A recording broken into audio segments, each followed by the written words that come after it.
Are you ready? 20 seconds start now.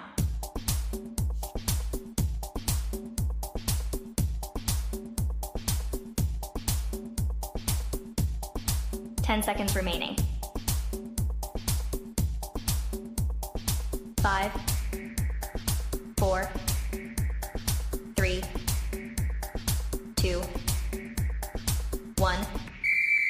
Time's up.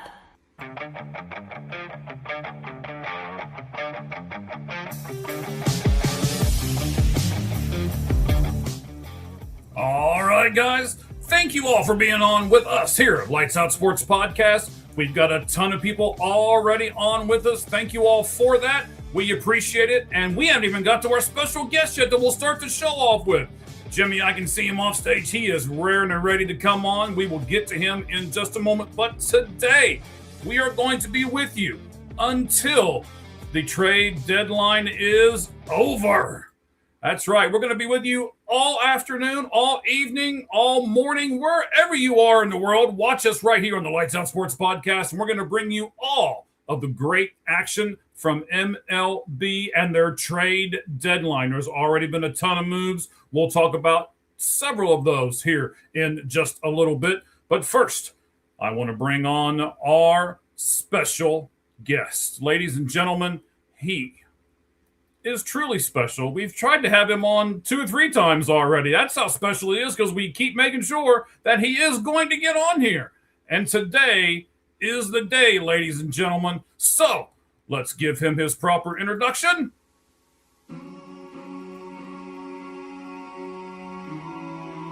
All right, guys. Jimmy is one half of the newest podcast, The Far End of the Bench, that has recently been added to our growing roster here at All Gloves Off Sports Media. We're glad to have him with us as a guest.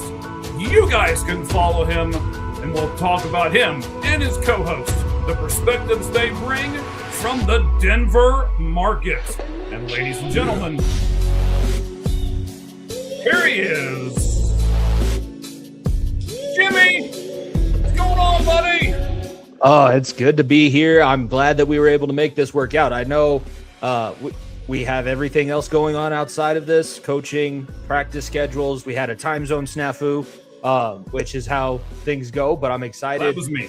Yeah, well, it is strange because like we were talking about, Arizona for half the year, just like Colorado on Mountain Time. For the other half of the year, you guys don't change. We got bullied by the rest of the country. We changed our clocks, and we no longer have the same time zone. So now we figured that out. But this is good because at the time, the Rockies were kind of a point of conversation. I'd say they're more so now. They made a couple moves today, but Nico and I have talked about it on our show for a few years. It's difficult to say anything about them other than who are they going to get rid of and how are they going to move things forward into the next iteration of, oh, this team could get really close.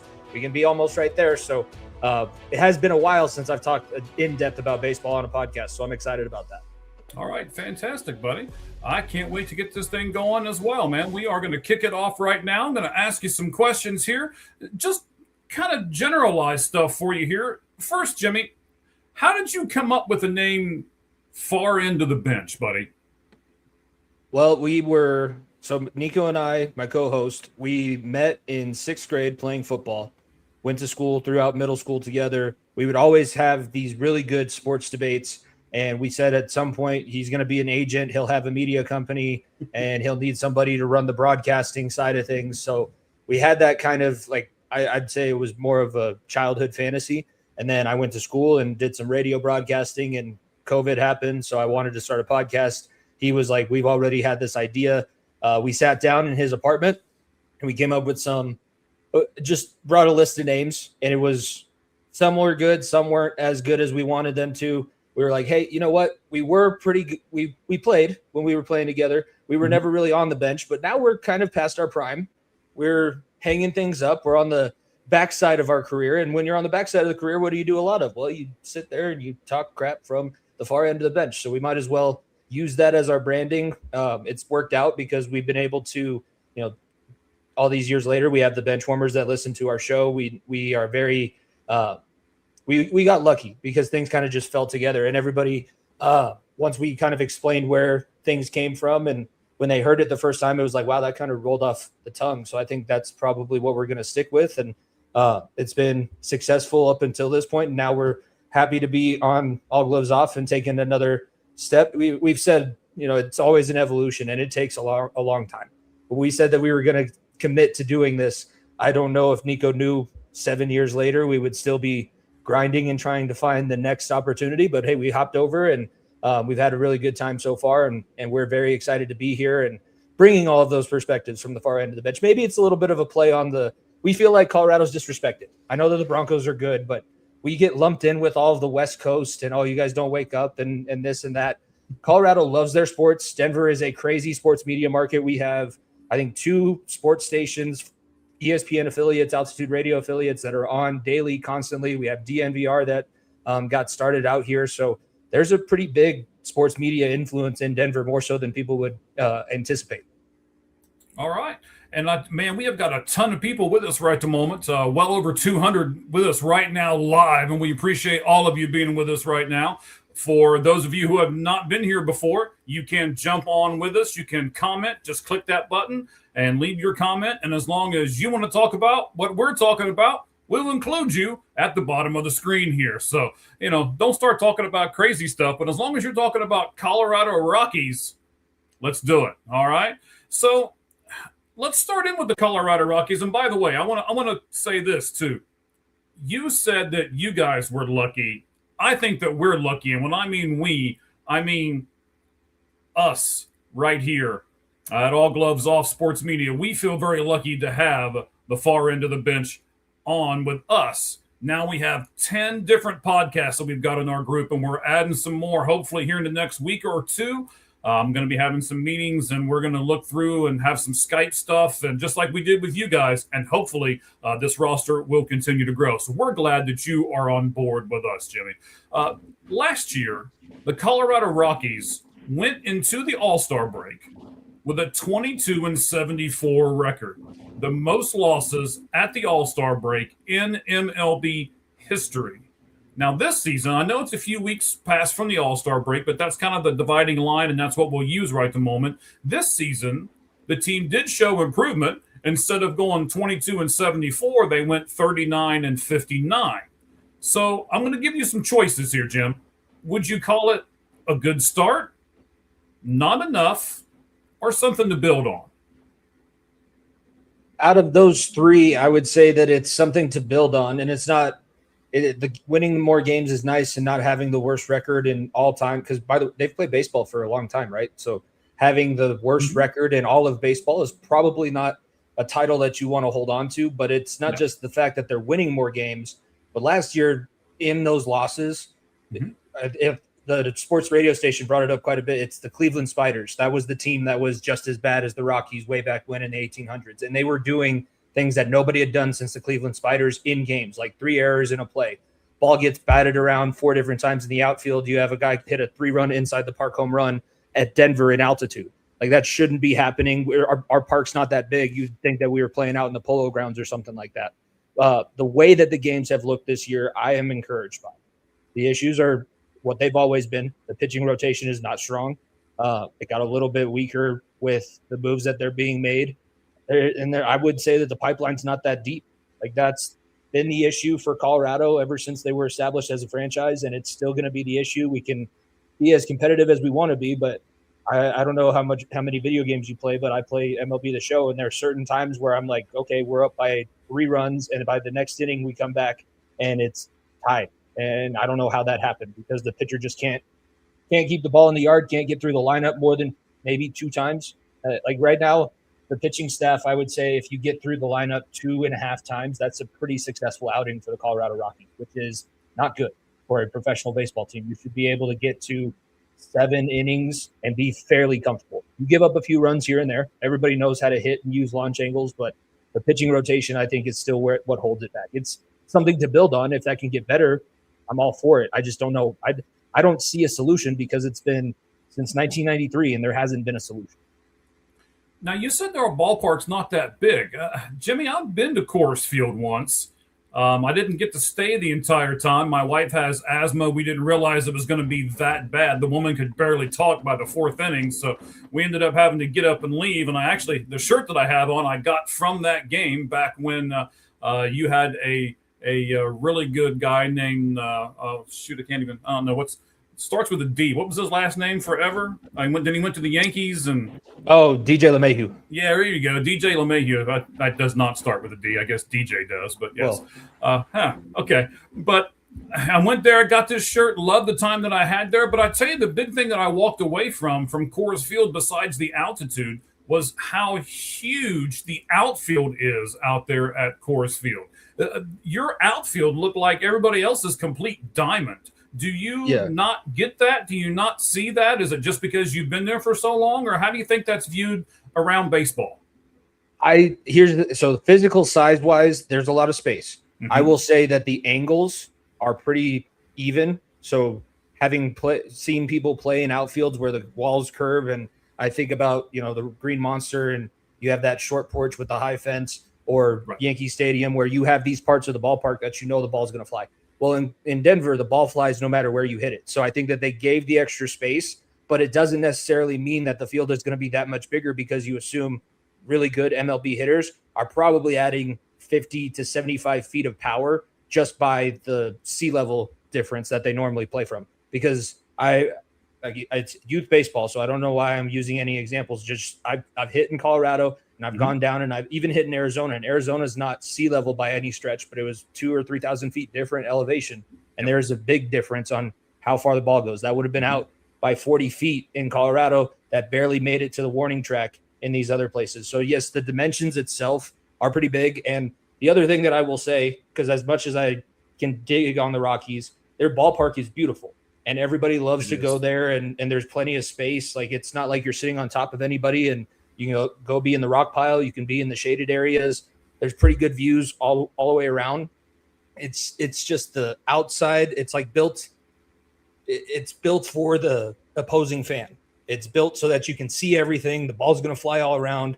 There's a ton of space for it to land if it does. And it's a hitter's ballpark. It's always been a hitter's ballpark, not just because of the elevation, but the way that they've kind of it's very, I would say, like right angles all around. It's not that difficult. You don't really have that many tricks to play at Coors Field. Okay. And I certainly agree with that. Like I said, I was there. It's a beautiful, you said it correctly, man. It's a beautiful ballpark. I sat out there right above where all the trees and stuff are, in that small bleacher area there above all of that. That was great. Ended up walking around a little bit, not a lot, because of the fact that my wife really couldn't breathe. So we ended up leaving out of there pretty quick. But man, I really enjoyed it, and I want to come back. One of these days, we're going to sit somewhere, all of us together, right? We're all going to sit somewhere and do a live show from right there in Coors Field. That'll be fantastic, man. If we bring revenue, I'm sure Monfort will be all for it. He's all about the revenue. That's why we have a rooftop bar in left field. We took away our left field bleachers and just put a brewery, because it's Colorado. Everybody likes their IPAs. And that's the talk about elevation change. When you go that high in these stadiums, even me, I've sat at the top of Invesco Field it's called Empower Field now, but I've sat at the top of the Broncos Stadium. You go up to the top in Ball Arena, those rock pile seats and the rooftop bar in Coors Field, it's very tall. You're touching the sun, it feels like. Wow, that'd be kind of neat, I think, though, man. That might be where we end up doing that from. So before we jump into too much of the actual history of the Colorado Rockies and what we're kind of looking for, we'll dabble back and forth into some different things, but I want to look at the two trades that they've made so far. I know one of them involves Seth Halverson. Tell me where he went, and tell me a little bit about Seth Halverson. So Seth Halverson is one of the bullpen arms that they were excited about. I use media references all the time, so I said he's Ricky Vaughn. He's Nuke Lelouch from Bull Durham. He's a guy that will throw it 1,000,000 miles an hour, but you got to worry about the mascot behind the plate. You got to worry about the press box. It's going to be all over the place. If it's on, he can go 2-hit shutout. He was a reliever, so he's left a little bit to be desired. And I think it's not that great to be a power pitcher here, because he's supplying a lot of that velocity. So the over 4 ERA that you see from him in his relief efforts, that's more of he's just putting the ball in bad positions because he can't really pinpoint. He's not a paint the corners kind of guy. I'm going to try and throw this as fast as I can by you. And he's not Jacob Mizorowski or Tarek Skubal who can do that consistently. He can get a few, and there's going to be a few that look really nice, but it's so inconsistent. It's very up and down.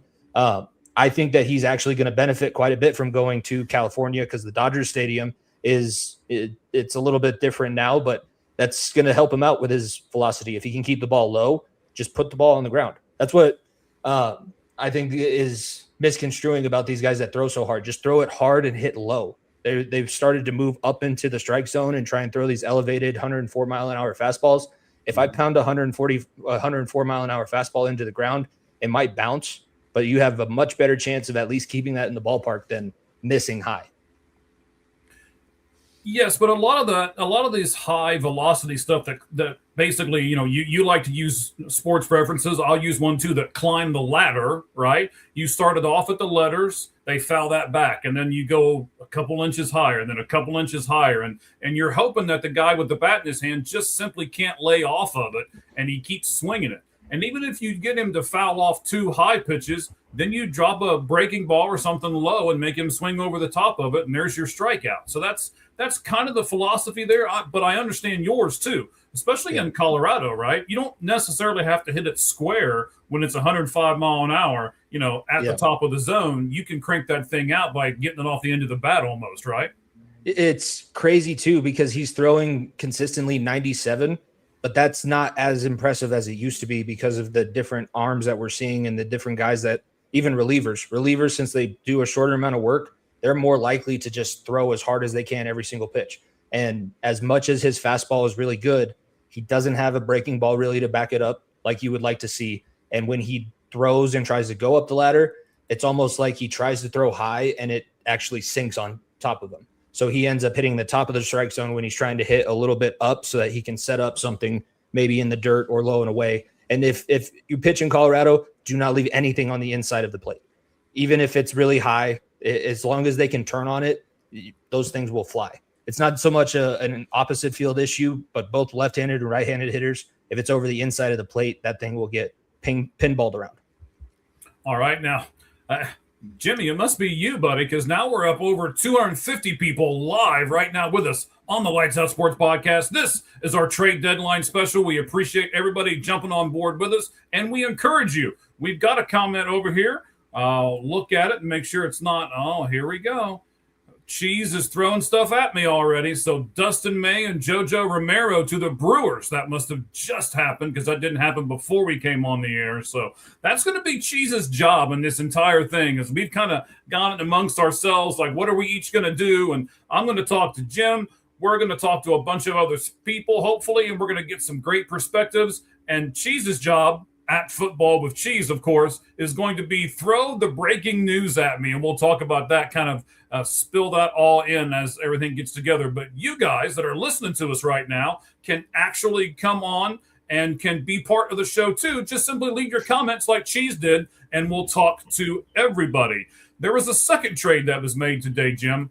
It was Brenton Doyle, and he was traded for Mason Adams and Carlos Velma. I'll tell you about Adams and Velma. You, sir, tell us about Doyle. What does Chicago White Sox get?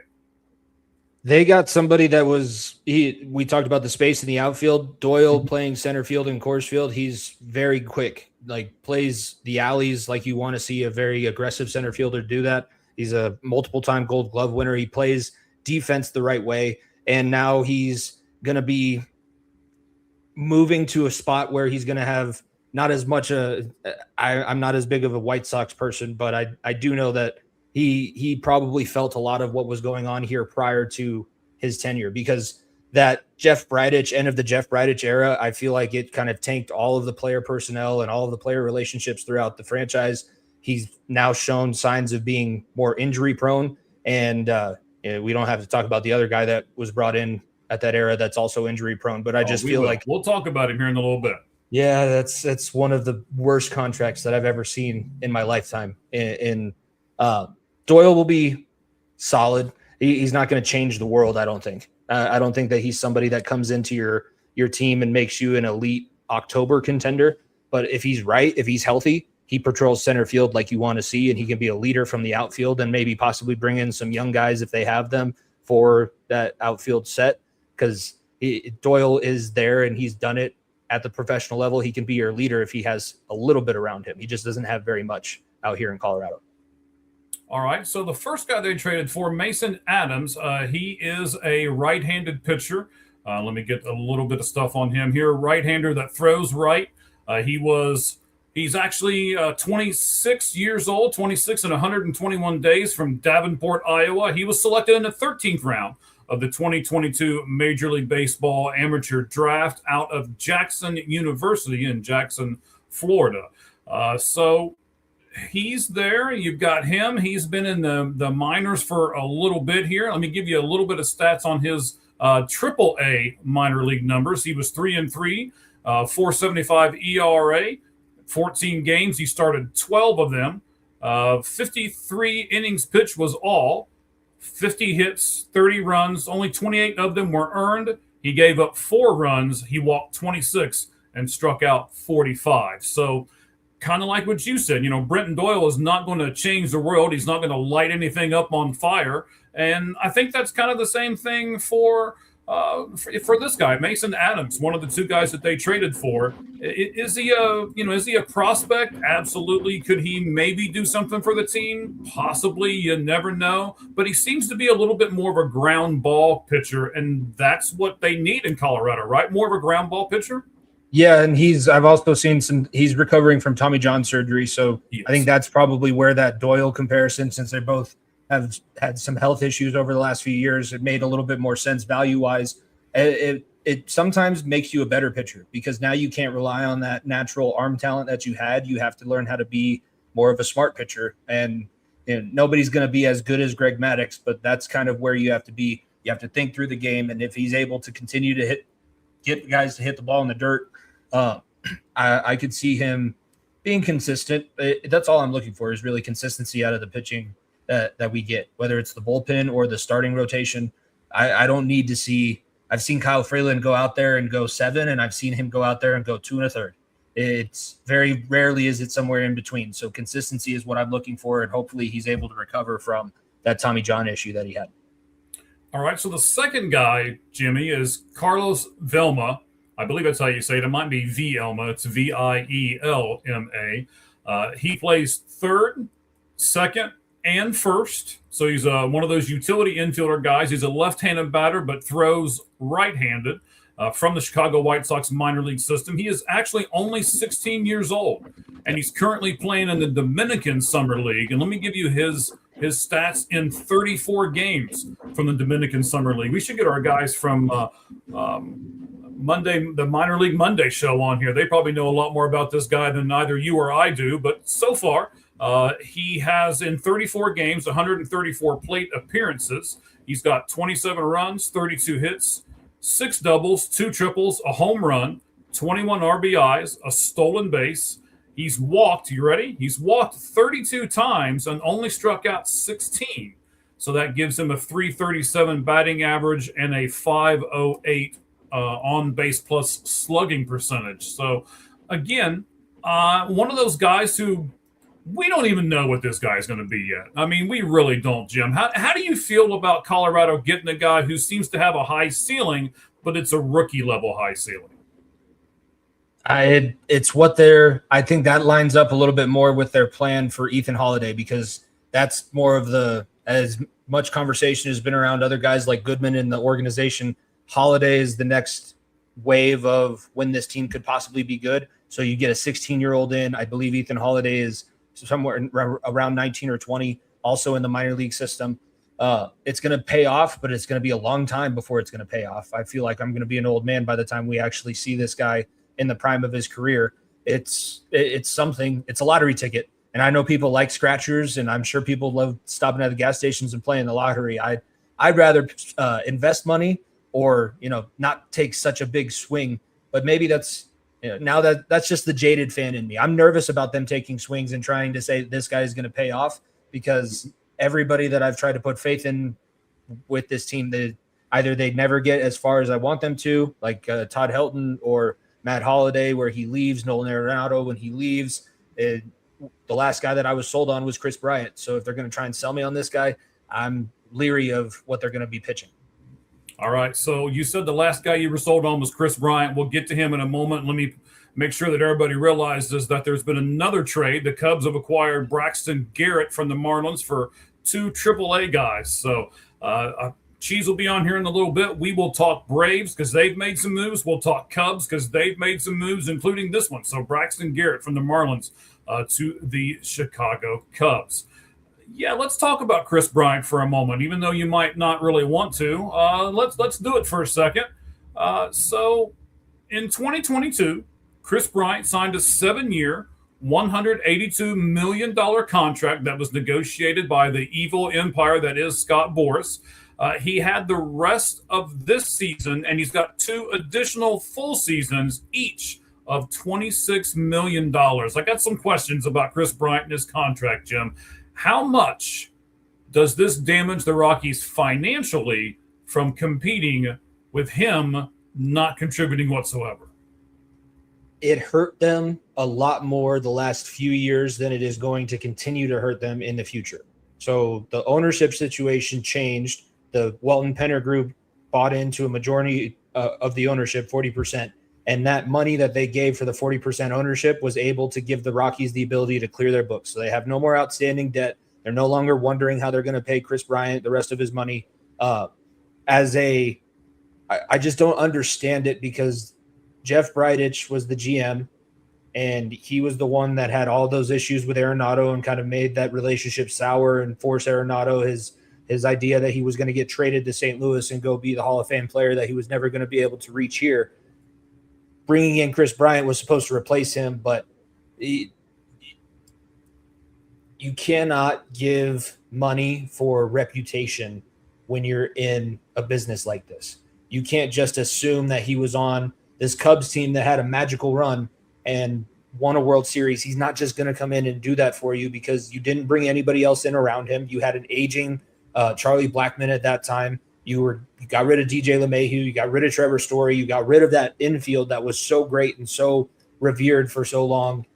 It just had no business being done, and there was no way that this was going to go any other direction. Now, did I think that he was going to have most of his career from the Rockies taken by bad 5-star hotel room beds? That was not on my bingo card. And we need to really start making sure these guys stay in 6- and 7-star resorts. Those 5-star resorts are cheap.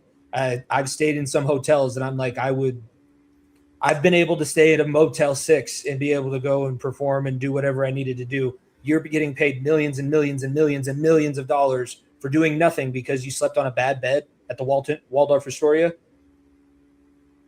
Yeah. It's just bad. You're right. It's a bad look. It's a little strange. You and I would wonder about it. All the above, right? So, Jim, I want to go a little further here. It's rumored that the Rockies have asked Bryant's camp to restructure the remaining roughly $78 million, kind of over a longer stretch of time that would help the team financially, which the Boras-led client has refused to do.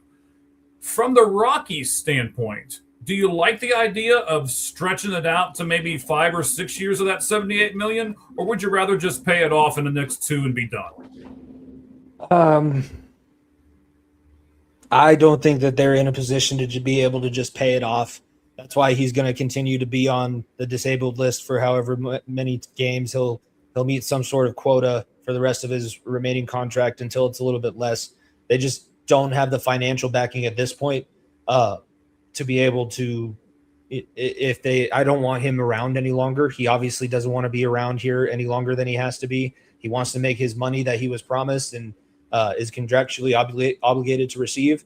So you just kind of got to continue to ride this thing out. I would much rather just not talk about him because of significance. There's nothing of significance that he's done as a Colorado Rocky besides just not play.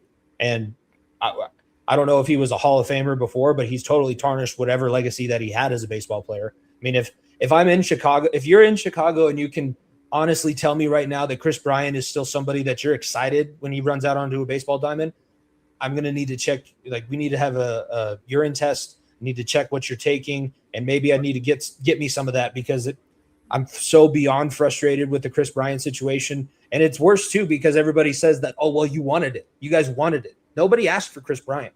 We all wanted to keep Nolan Arenado, Trevor Story, and DJ LeMahieu, and that organization refused to do it. And then they tried to waive this guy that won a World Series in front of us, and most people fell for it. And most people continue to fall for this con that is the Colorado Rockies. Like I said, since 1993, we have never won a division.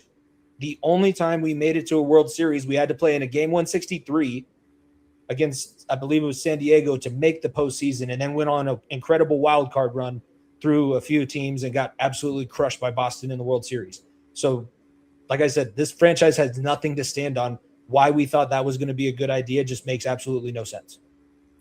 So we've talked about Chris Bryant here for a little bit. I know you probably don't want to. I got two more questions, and we'll jump off the Bryant train here. But I want to give you a word. You haven't mentioned it yet. You've kind of sort of said that you don't like what happened. You kind of blame some of it, it seems, on the Rockies management itself and some of the front office personnel. But here's the word I want to throw at you, and the word is resentment. Do you actually have resentment toward Chris Bryant? I have resentment at the idea that like he said when he came in, he was going to come in and play as hard as he could and try and show these young guys. Like when he was coming in, Ezekiel Tovar was a very young player that was highly touted as a prospect, but hadn't actually made any steps to be a consistent MLB player. He came in and made these promises of bringing his experience and his level of play, and then he just quit. Like he just quit. I don't believe there is that bad of a back injury that he can't play in more than he doesn't need to play a full season because he's old. But I remember seeing Todd Helton hobble from first base back to the dugout. He had to play first base because they didn't want him to jog that far in the field because they were worried about his knees and his ankles and everything going out on him. There is a level of respect that you owe to the game that is paying you and paying your family for generations to come. I'm not sitting here saying that he's totally 100% at fault. Maybe he thought he was going to be in a different situation and it just ended up not working out. But from what he said, there is some resentment towards him. It's mainly resentment towards the franchise and the ownership. I have not liked the Monforts ever since they bought in as minority owners and continued to do what they've done. They would be a much better at owning one of these ski resorts out here in Colorado. Give them Vail, give them one of these small mountain towns, and they can build up a beautiful facility and everybody will go there and spend bundles and bundles of money. You do not do that with a sports franchise that's located in the center of downtown that we all have to drive past every single day and just look over and shake our head because it's just such an embarrassment. It's so bad that nobody can actually stand to, we're all ironically Rockies fans.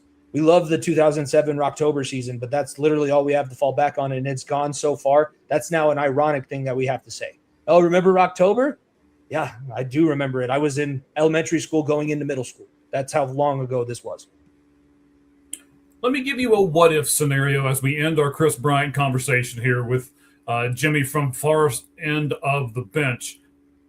Instead of prospects back, what if the Rockies trade Hunter Goodman to the Yankees, and what the Yankees give them back is, we'll take Chris Bryant and that terrible contract off your hands. All we want is Hunter Goodman. Do you make that trade? We've been having that conversation of what it would take for us to get rid of Hunter Goodman, and I've been of the stance that I don't want to get rid of the good players. I would like to have players like a Todd Helton. I'm maybe a little bit old school, but I love the one idea of a one jersey guy. When they have proven and gone through your system and you give them the respect of making sure that they're always on your team and taking care of them. If it were to get us out of that absolute anchor that is Chris Bryant, I would be more considering of it, especially because of the other guy that I brought up. If we don't have Hunter Goodman, I can sit here and resign myself to the fact that in a few years we'll have Ethan Holiday. He has the family connection to the team, and hopefully we can maybe put something else together in a different era. But if you get rid of Hunter Goodman, you are truly – it would be like you're punting on third down. It's 3rd and 17. I know that it doesn't look good right now, but we can still maybe get something back and make this a little bit more respectable. If you get rid of Hunter Goodman, you are just going to be – the level of mediocrity is going to, I believe, go down, and it'll be years until we are able to write the playback, I think. Okay, so Jim, I know your podcast, The Far End of the Bench, features something that All Gloves Off Sports Media doesn't have in any of the other podcasts that we have on our shows right now. Two lifelong friends that host a sportscast. So tell us, buddy, who's your co-host? What is the relationship between the two of you? And does it make doing the podcast easier or harder? Nico Bryant is my co-host, and he is the closest thing that I have to a brother that is not familially related to me. We've been friends for a very long time. Our families are close. When we were growing up and in the area that we were growing up in, we were just kind of kindred spirits. So we would do a lot of things with them. They have some incredible opportunities that get presented to them as a family, and they've been gracious enough to share that because we have this relationship that we've built. So on that sense, and knowing the other guy's opinion, like I am the driver of our show, so I kind of put everything together and I put things in the rundown, and Nico doesn't see the rundown before. So it basically runs out like an interview, but I put stuff in there that I know is going to get under his skin because I've known him for 17 years and I know exactly what is going to, like, I bring up Quesarito and I know I'm going to get a 15-minute rant that's going to go off on Nikola Jokic because he's a huge Nuggets fan. So in that sense, it's easier.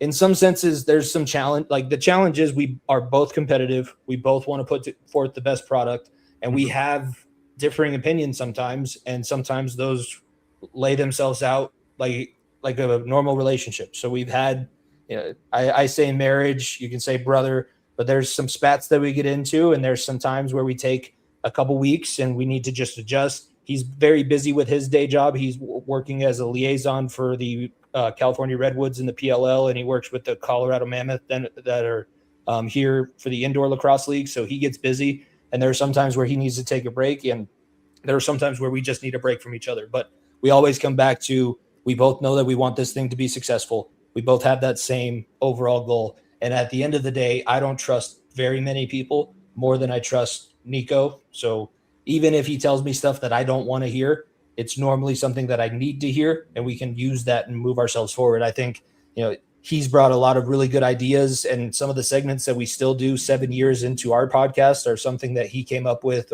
or we came up with together sitting at his apartment table, his dining room table at his apartment, coming up with the name Far End of the Bench. Like I said, I think the first name was like the Mountain Express or Skiing Down the Pass or something like that. And it's like, yeah, are we a snowboarding podcast? Because I don't ski or snowboard. I've never done those two things in my life, and I'm a Colorado native. So I was like, we might need to kink this out a little bit. Let's figure this out.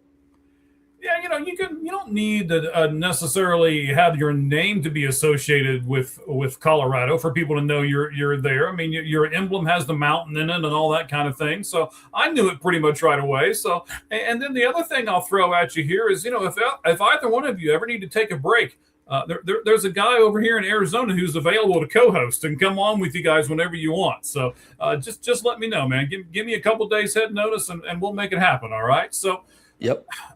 With question 5 here, we've got 10 questions lined up, so we're halfway down. I want to talk about your farm system for a minute because I think it's so you've already strengthened your farm system by 3 or 4 players in these trades that you've made.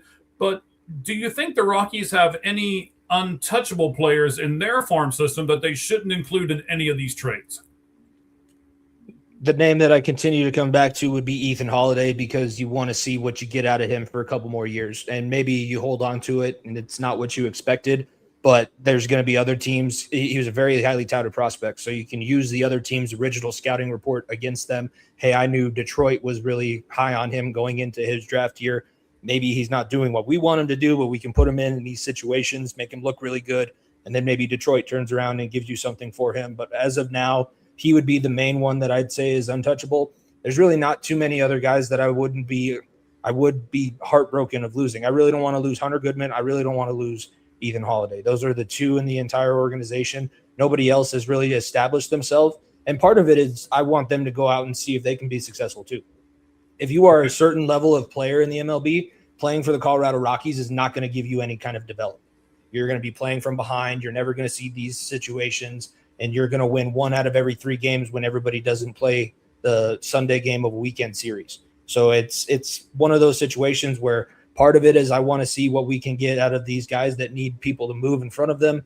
Other part is I would like to see a lot of these guys be in a really good franchise and really good organization and see that level of talent that they can achieve. All right, so I want to throw some names at you here for a second. I've got, 3, 4, I got 5. I got 5 names that I think can make a difference that are in your farm system now. You've already said the first one, Ethan Holiday. Charlie Condon, I believe is how you say his last name, Condon. You got Roldy Brito. You got Cole Craig, and Craig is spelled all kinds of weird, or Carrig, I guess is actually how you say it, Carrigg. It's like, I don't know if you've ever seen WWE when Jeff Jarrett was in his prime, and they were like double J, double, that guy's last name is double pretty much everything. And then the last guy, Jared Thomas. So I think you've got some people in the organization that can give you what you need. And you're going to hear some noise outside that sounds like they're picking up the trash out there. And this room is right by the road. So I apologize, but that's what you've got in the background. It'll go away in a second. So Holiday, Condon, Brito, Carrig, and Thomas. Do you know anything about those guys? And what do you think about them moving forward in this organization? I'll be honest with you. I'm not as big into the prospect side of things. So I hope that outside of Ethan Holiday, everybody else, I have a whole bunch of hope that they're able to do something. But as long as they're getting the shot that they need to at the lower levels, and if they can move up, I'm a big proponent of, if the guy proves that he can be on the big roster, let's continue to move him up. If he's killing AA, let's move him into AAA and continue that progress, because some of this is a momentum game. And in baseball, it's such a long process to get up to the top level. If they can progress and lose maybe a little bit at that next level, because say you hit 300 at AA, you move up to AAA, and all of a sudden you're dropping down to 220.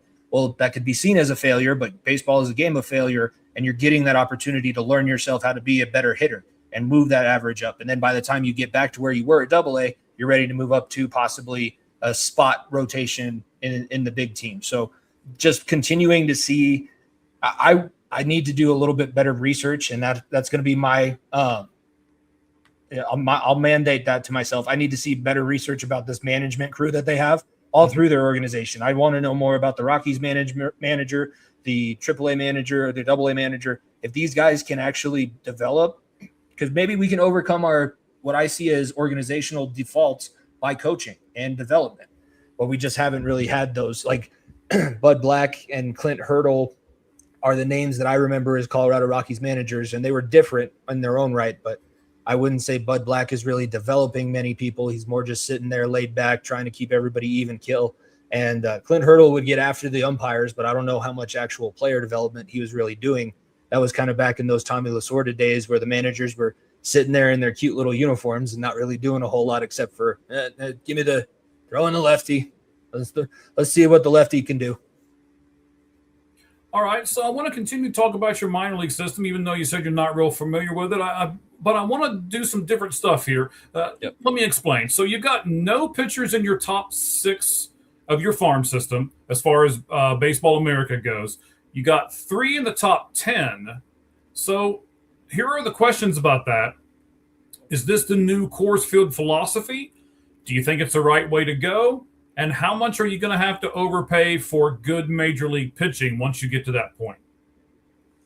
It probably needs to be changed, but that has been the philosophy for a long time. They just don't have the roster that they normally build with that terrible pitching pipeline, because the Bash brothers with Bichette and when Larry Walker was on the team and all those guys that used to just the Blake Street Bombers, I would love to see something like that happen again. And I think that the organization is like, well, we've tried maybe to put out these pitchers. Ubaldo Jimenez was good for a couple of seasons.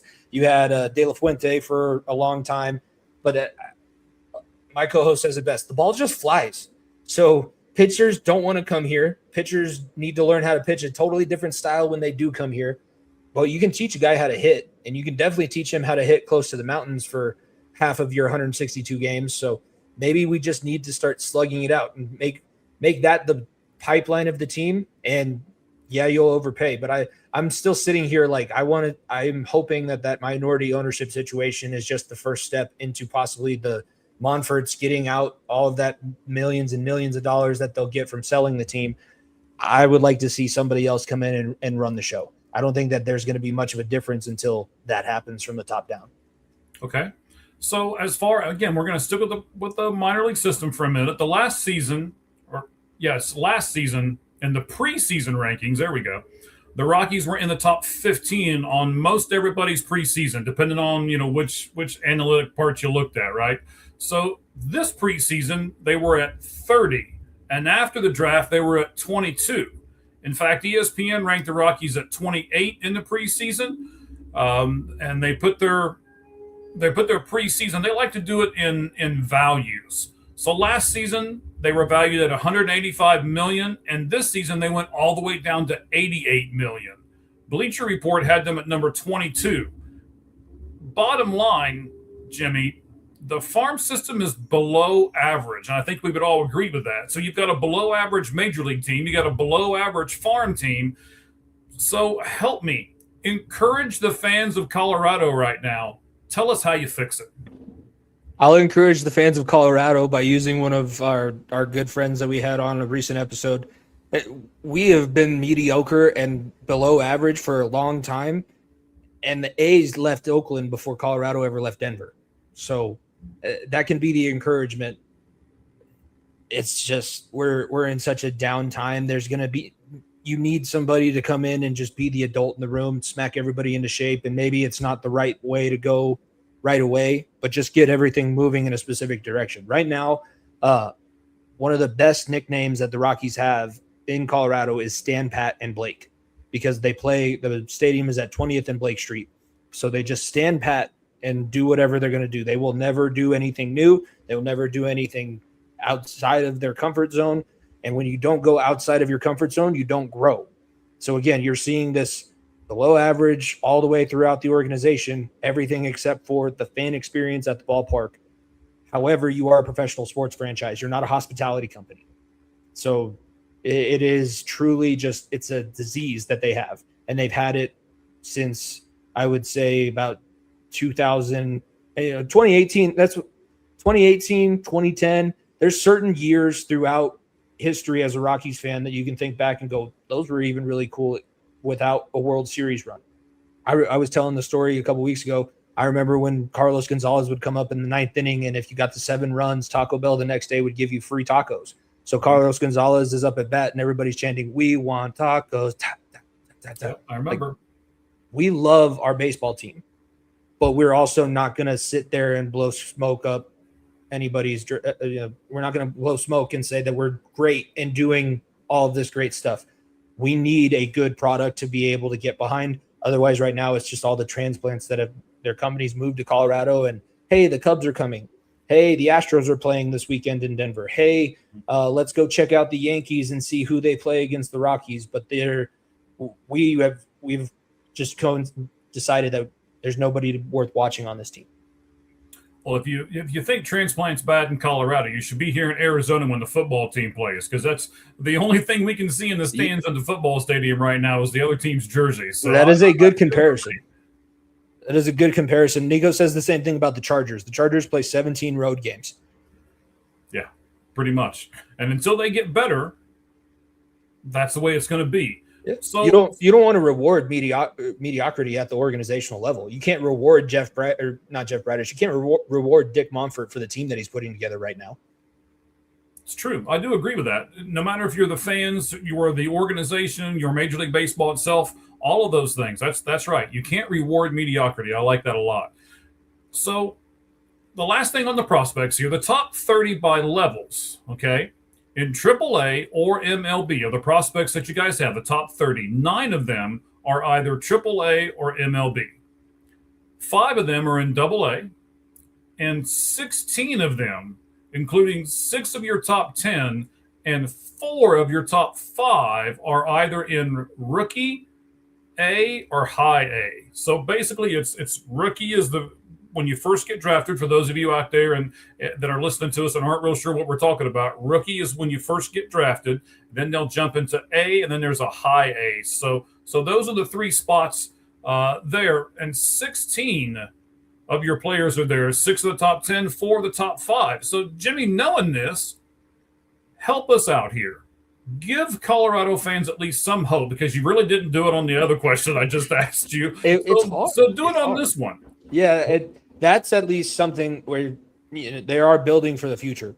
Mm-hmm. So you can look at that and say all of these guys in the very earliest stages of a baseball career maybe won't help you out right now, but 5, 6 to 7 years down the line, that could be your AAA rotational guys into the major league club. You're hoping of those 16, at least I would say 4. Like 1 out of 4 of those guys get to your major league club at some point. You're going to have prospects of all these at all these levels not work out. But if you get 4 to your big club from the rookies, you continue to move them up the stages, just like we were talking about. I don't want you to just dominate the lower level because you're really that much better than everybody. Let's move you up and see what you have against all of these guys. And that's why it's a good thing, I think, to be able to bounce these guys around. Like, see what they got. If they don't have it, maybe put them on ice for a little bit longer. We invented refrigeration for a reason. I think that's – you don't need to keep everybody on ice, but there are highlights that you can look to in the future. And if they do well, let's move them up and let's give them a shot at the next level. All right, so my wife just came home, and my dogs are very happy that she's home. So that's what you hear in the background there. So, Jim, I know that, man, you guys have been really successful as far as your podcast goes. You know, you can get it over on X at FEOTB pod, so Far End of the Bench pod. You guys have done over 280 episodes on YouTube. And you can also go youtube.com at Far End of the Bench pod as well, but it's FEOTB abbreviated down for it. We need to throw you a party when you get to 300. But, buddy, here at All Gloves Off Sports Media, we've got people from Tennessee. We got Cincinnati covered. We've got Arizona covered. We got Green Bay covered. We're doing the wrestling thing. We're doing all kinds of stuff. And what have you learned about Colorado sports that translates to sports fans in any city, Jim? Just when you have players in the most important positions, whether that's basketball, football, hockey, baseball, we got extremely lucky. I am a Cincinnati Bengals fan, so I'll say we started getting lucky when the Bengals made their run to the first AFC championship and won and played the Rams in the Super Bowl, because I was able to do playoff streams post those games, and you get to see just the emotion, all of that great stuff. And then we got the Avalanche winning the Stanley Cup in the following year and the Denver Nuggets winning. So I would say we got lucky with that. But just through all of those, when you have one of the top players in your sport, you have so many. You can be anywhere in the state and just know exactly you have a like-minded individual. You have somebody that's proud of being where you're from. And we say it all the time. It's not just that you want to win because you want your team to be victorious.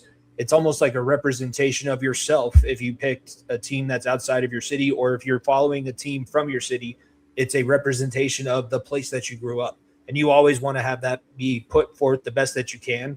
So we say that we're more of the mid-major. He's like I said, basketball guy. We're more of a mid-major podcast. We like seeing everybody succeed. And we talk about lacrosse. We love wrestling. We talked about John Cena's retirement tour in depth when it was happening. We both love movies, and I'm an English teacher and a social studies teacher, so I'm a little bit of a nerd. So just picking up over the last 7 years, all the different podcasts that we've seen, all the different people that we've collaborated with, it's been just a learning experience. Like, we all just like being passionate and getting a chance to say our opinion and hearing other people's opinions. Because I know that we have people, I look at our analytics and I'm like, why are people from Kansas City listening to us?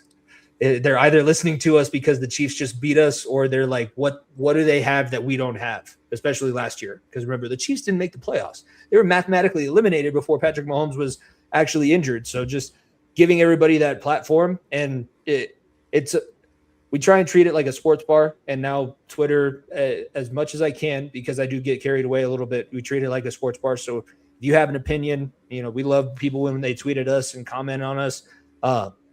And if you have a dumb opinion, I will let you know in the comments. I'm not just going to sit there and let you say whatever you're going to say in the comments. I'm going to come back at you. But But if you can defend it, I'm all for it. I like everybody's comments on it, whether it's positive or negative, just because it's a big deal. Like we said, it's been 280 episodes, and every single interaction on a video still is something that, you know, I didn't have before. So I'm willing to give it the time of day and just listen to the opinion and see what we can work out through that. All right, so let's look at your major league roster and the trade deadline. I want to highlight a few players. I also want to mention that All Gloves, All Sports Media has a great relationship with Anubis Sports. You can go over and look at their stuff. They have some Colorado Rockies things up right now, a couple of things that were based on this podcast that we're doing right now. So go over to Anubis Sports, take a look at everything that they've got going on. I know they've got some Rockies stuff up, and they have actually talked about these three players as well that we're getting ready to. Antonio Sanzatello. This was written a few weeks ago because this was back when we were supposed to get together, and I screwed up the time, and then there's all kinds of things that's happened in between there. But 9-2, a 3.60 ERA. He's got 36 saves, 14 Ks to 16 walks, and he's got 10 years of Major League Baseball service, only owed about $6 million. Do you think there's a good chance, bad chance? What are you thinking about as far as Senzatella and his trade value and whether he'll be moved? I think that there's enough teams still within the race that he can be a hot commodity because the consistency and the experience. He's not a first in the rotation guy, but he could be a good fourth or fifth guy if you want to put him in the starting lineup. He's obviously first in coming out of the bullpen with the saves and things that he's able to do. He's always been a guy, like I said, he's put himself forward the best that he can. And there are some days where he gets absolutely shelled and knocked all around the ballpark. But there are other times that he's come out and I've been watching on TV or just at the ballpark, and I'm like, that guy has a lot of control of what he's doing right now. So if he can be a little bit more refined, he would be an even hotter commodity. But that's a guy that I think if you put him with a pitching coach that thinks that he can take him and mold him into what he wants, he's a guy that's very coachable and can actually adjust to the team that he's on. I'm a big Cincinnati Reds fan, big Arizona Diamondbacks fan. I was upset when they traded Jake McCarthy away. So let's talk about him for a moment. Over 10 home runs, over 50 RBIs. He's got an 860 OPS, and he's only owed $500,000 for the remainder of this season. He's also club controlled through arbitration for 2 more seasons, Jim. So is Jake McCarthy somebody that you want to keep and build around, or is he somebody that you know other teams are going to covet, so you'll trade him away? Because he has the extra years of control, I think that you would be more apt to move him, because right now that's the big thing is with the impending CBA situation, teams don't want to take on like Tarek Skubal. I don't know when the contract is going to happen, but there's going to be a new contract that gets signed before I believe the end of the season, because they don't want 1-year rentals with a possibility of a lockout. So having that extra year of control, you might still have to sit with him not playing for your team for a year, but you also would get an extra year on the back end of that situation. He is talented, really good defensively. Kind of like what we were saying with Doyle, they have a lot of really good defensive outfielders. That would be a guy that I think you could flip into something good for your future. Not going to be anything that knocks the doors off the franchise, but that would be somebody that you can move and use in a positive way, and also help him out a little bit too, because if he's able to go somewhere else and have a little bit bigger of a role, because right now he's more of a depth outfielder that we have and involved with all of the different guys that we have there, I think he can benefit from that too. All right, so we talked about Senzatella, 10 years of experience. We talked about Jake McCarthy and his kind of unusual situation because he's only owed $500,000. He's got 2 more years of control. Let's talk about Troy Johnston for a moment. He was selected off waivers from the Marlins, but now he's got over 25 doubles, over 40 RBIs, and he's batting like 295.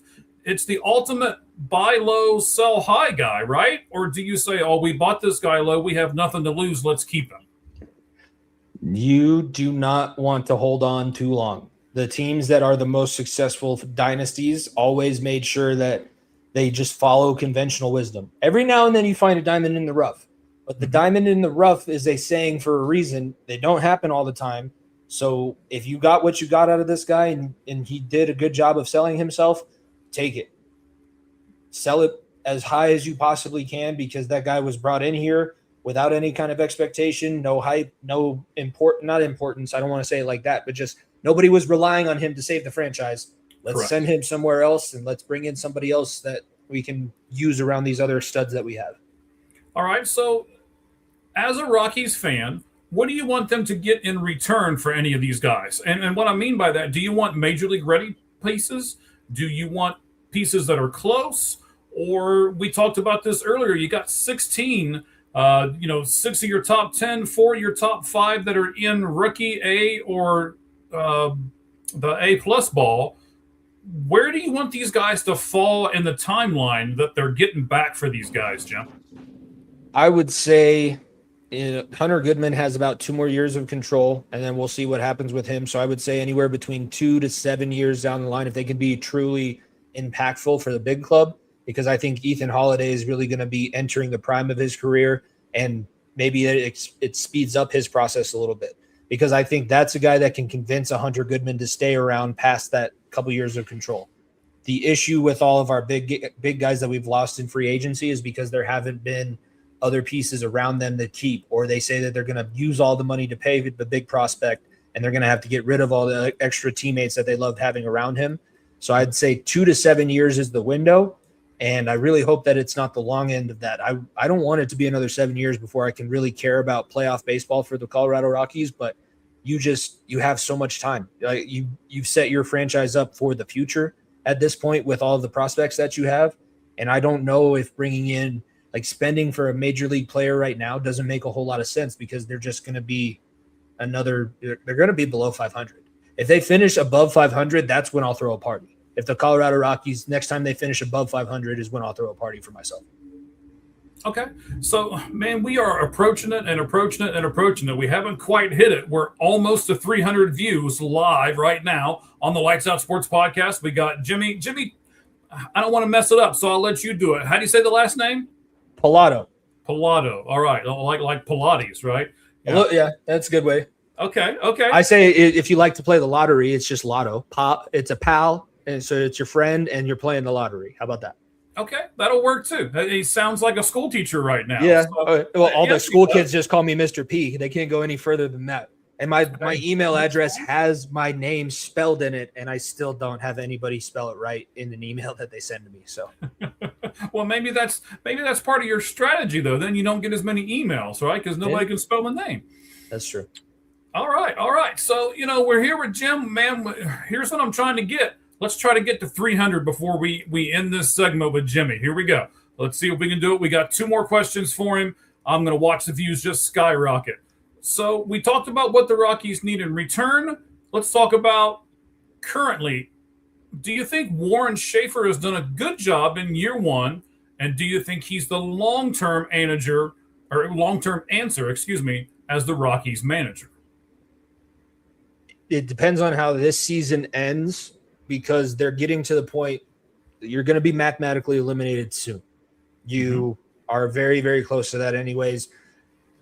I would like to see him be able to get this team out of the basement. If they can finish above the Giants in his first year, I'm comfortable with trying to give him a little bit more of a runway. It was never going to be a quick turnaround and a 1-year fix. That was never going to be the plan when he entered this season.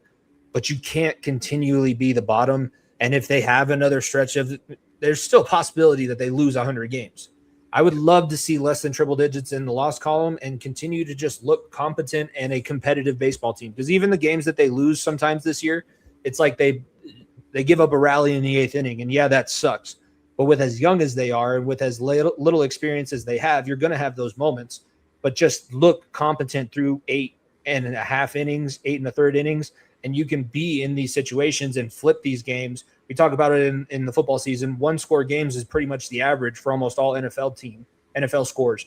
Keep it within that range. You have a chance of winning. If you keep it within 4, as long as you can get people on base, you have a chance of at least tying it or winning the game if you have the opportunity in the bottom of the 9th. Just continue to look like a professional baseball team. Do not go back to the Cleveland Spiders era. I don't want to hear any more comparisons between the Colorado Rockies and the Cleveland Spiders. Please, for the love of everything, don't have that be the situation for the end of the season, because you're going to have absolutely nothing to play for. That's the unfortunate thing. Okay. So, first of all, we've mentioned the Cleveland Spiders 2 or 3 times so far. I wish Cleveland would have gone back to the Spiders instead of the Guardians, but that's just my own opinion. Yeah. The Rockies are currently 45-67, so they are 24 games back of the Dodgers, and they're 14 games out of the wild card. They have won 3 in a row. For the longest time, all season long, they were minus way over 100 runs in their run differential. It's better. It's under 100 now. They actually do play pretty good at home, Jim, 27-29. So they're only 2 games under at home. So there's some things to be encouraged about your Rockies. I just don't know if it's good enough right the moment, is it? Is it good enough for a standard MLB franchise? No, but I think it's good enough for what we were witness to the season before, because not only were they really bad last season, the year before they struggled at home. They were winning all their games on the road, and with the way that this franchise is built, with the lack of pitching, that should never be the case. You should always have the home advantage and be able to just bash the ball around the park. And then, you're going to have to struggle when you go and bring these below average pitchers to these other ballparks. But that is another very encouraging sign. That would be another reason why, hey, even if they do end up losing triple-digit games or continue to be in the last place of the division, if you finish with a really high home record, that gives you a lot of really good runway into the next season, because now you don't have to focus on how to win at home. Now you can start focusing on how do we put these road games together, because every game is going to be different. And every pitcher that you have, like if you are seeing Turek Skubal, the team knows they have to get at least one run and make sure that the defense plays good enough to make sure that that run differential stays where it is. You talked about it. The run differential is a terrible, terrible issue. I would love to see that by the end of the season. If it can be somewhere around minus 75 instead of minus 98, that would be another sign that I could point to and say this team has something worth getting invested in. I just don't want to be burned. That's my big thing, because I got really excited a few years ago when I'm not going to lie. I was really excited when Chris Bryant was signed because of the really good PR job that they did when they brought him in. But I would love to have something to be truly excited about that actually has some merit behind it too. All right. So how do you feel about the overall team? And, well, how do you feel about the overall team? And then I'll ask you one final question here. I love the fact that we have somebody that I can sit on and know that he's a really top player at his position. Hunter Goodman is one of those players that I haven't had in a long time. Like I said, I just don't want to be embarrassed. And I think that was the biggest issue. And that's why there's so much resentment, is the embarrassment of the season ago. And if you can avoid that and just pick yourself up and dust yourself off, it's going to happen. You're going to always have years that you can't believe that this is the team that you root for because of the product that they put out. But hopefully that is the wake-up call that they need, and they just move in that cycle. You get good, you try and do as best you can, you fall off for a little bit. I just hope that they continue to do these and it builds into, hey, maybe the Rockies do have a chance of winning the division at some point in the future. Maybe it's when they finally move to AL with the expansion, but just at some point I would like to truly be prideful and not have to worry about this embarrassment factor, because that's always in the back of your mind. When you lose that many games, you're just sitting there like, when is this going to happen next? When is the next 15-game losing streak coming? And it's a bad way to think, but it's the reality that we've had for a few years. Yeah, I mean, it's not a great thing as far as that part goes, but I don't think that the Rockies are in some kind of, I don't know. I don't think it's, they're moving in the right direction. How about that? Would you at least agree with they're moving in the right direction? Yeah, they're keeping up with what they needed to do. They're keeping up with everybody's hopes. Like, this was the hope of everybody this season. If you talk to somebody that said they were going to make the playoffs, they weren't living in reality. But every Rockies fan or baseball fan in Colorado that was living in reality said, just continue to be a little bit competitive. Just continue to put a little bit better of a product out there and see if you can get better each game. And that's what they've done. So there's not really a complaint.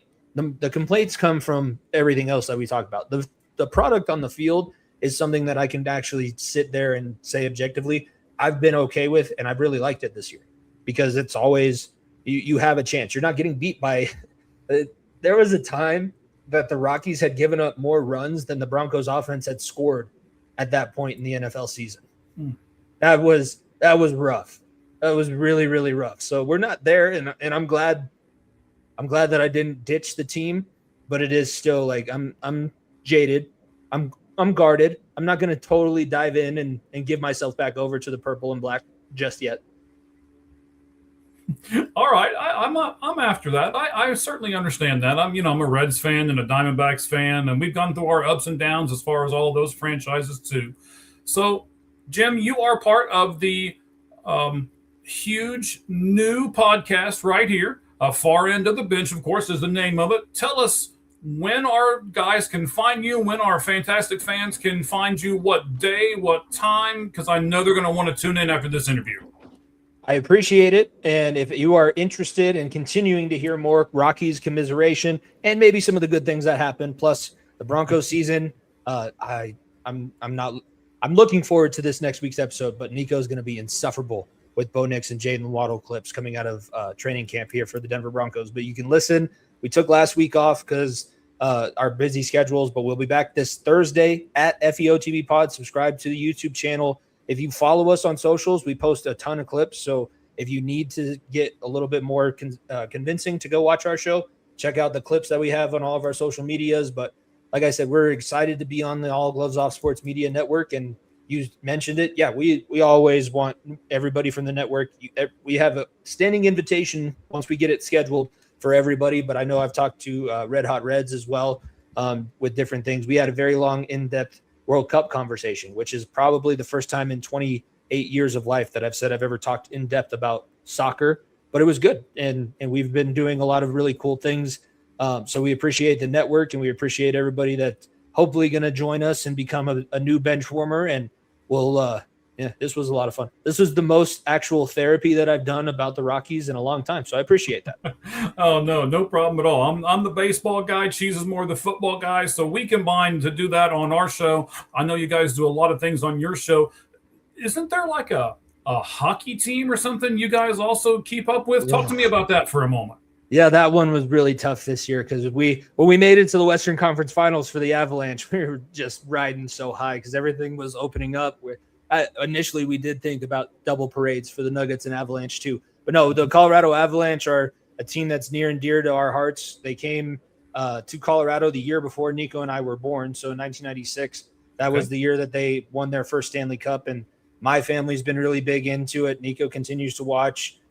We love Nathan McKinnon. We love Nikola Jokic. Nico loves Bo Nix. I know not everybody does, but Bo Nix is very high up on his list of individuals right now. We're always going to be we always lean towards our comfort teams, but it's objective. I will not sit there and let Nico tell everybody that the Broncos are going to go 17-0, just like he's not going to let me sit there and say that the Bengals are going to be the most dominant team in the AFC. It's just we keep each other in check. And I think if you like honest sports conversation that gets a little bit silly, that we can joke with each other, jab at each other a little bit, but we're always ending up in the common ground. That's the biggest thing about our show. And I say it all the time. I need it because I just need a little bit of a break from everything else. So if you're somebody that's like myself that has a lot of other things going on throughout their day, a nice little hour and a half, 2 hour break when we get the NFL season coming back with us, I use a lot of shows for it. And I'm sure that people can look at that and possibly use that as one of our jumping grounds.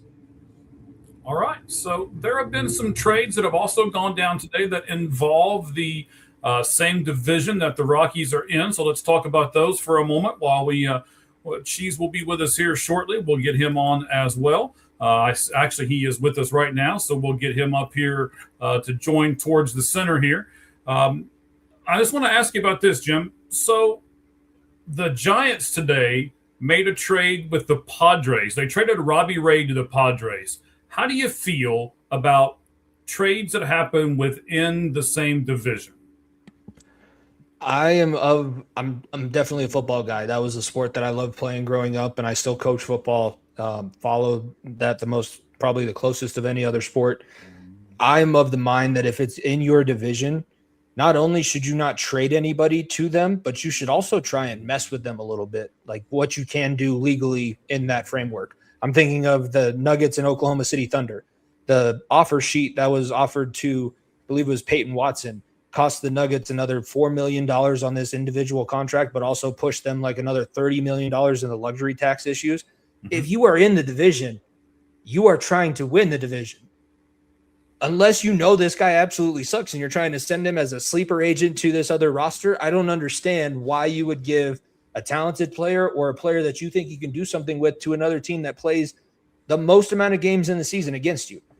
Division rivalries need to matter, not just in football, but in all sports, because it is a huge deal. If you win the division, you are in such a better place for the postseason. You don't have to use as many arms in the pitching rotation and out of the bullpen.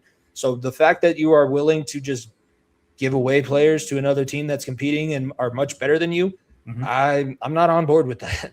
I would send him as far away as possible and just try and get him out of the – if I'm not going to use him, I don't want to play him 16 times, 20 times, however many times they play their division teams in the MLB. Like, that's ridiculous. Right. Okay, I got it. One quick question at the end, and then we're going to bid you adieu, Jimmy. We appreciate you coming on. Far End of the Bench is the name of the podcast. Does Pete Rose deserve to be in the Baseball Hall of Fame? Ooh.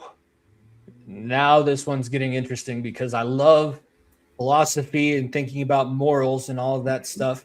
And it's really more prevalent now than it ever has been because of all of those other athletes that have been getting caught betting on their teams. And the Brendan Sorsby situation is another one that gets brought up. I don't know. I think that there is a lot behind the MLB Hall of Fame. They treat themselves as this standard above organization. Okay. I think that the writers are too pompous with their decisions. So I get what he did was wrong, and I don't believe that he ever truly apologized for. What he did was wrong. He bet on games that he played in.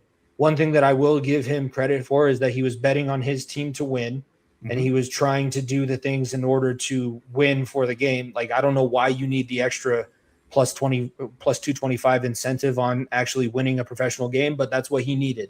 So the fact that he never apologized, the fact that he never came out and said that it was wrong himself, I think that that's probably what's keeping him out of it. And in my mind, if he was able to just admit it and just, yeah, I did. I bet on those games. I tried to win as much as I could to win those bets and to also have the team win.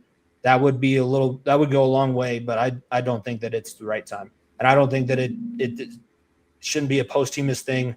That is a guy that was great enough as a player that he should have been celebrated, backflipping into the Hall of Fame. And unfortunately, the personal side gets in the way. You can't really separate the two. You got to deal with the good and the bad, and what he did and never taking accountability for it the way that he should have, I think, is what keeps him out of the Hall of Fame for me. All right, Jim. Hey, buddy, I appreciate you coming on. I know you've got practice to get to. You're going to teach the kids something this afternoon, so we appreciate that. Tell us one more time, when can we get you? What's the name of the podcast? Give us the rundown, buddy.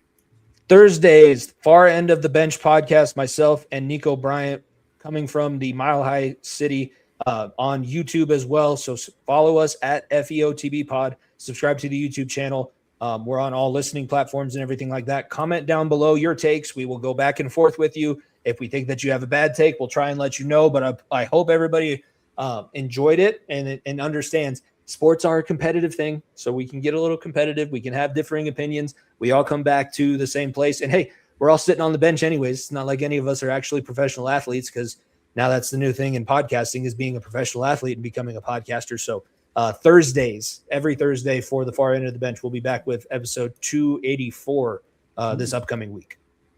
All right. We said we're going to throw you a party at 300. We're going to have to do it, buddy. We will. We'll figure something out. But we appreciate you very much. Thank you. Cheese will be on here in just a moment. But, of course, before we do any of that kind of stuff, we got to have the right kind of intro. We got to get everything done. Jimmy, thank you very much. Because right now, not only are you, but all of us are going to go lights out.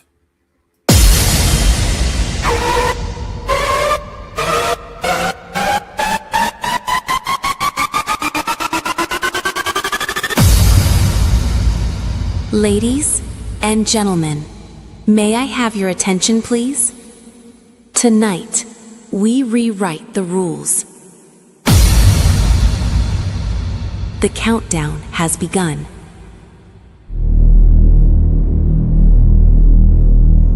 The show starts in 10, 9, 8, 7, 6, 5, 4, 3, 2, 1, go.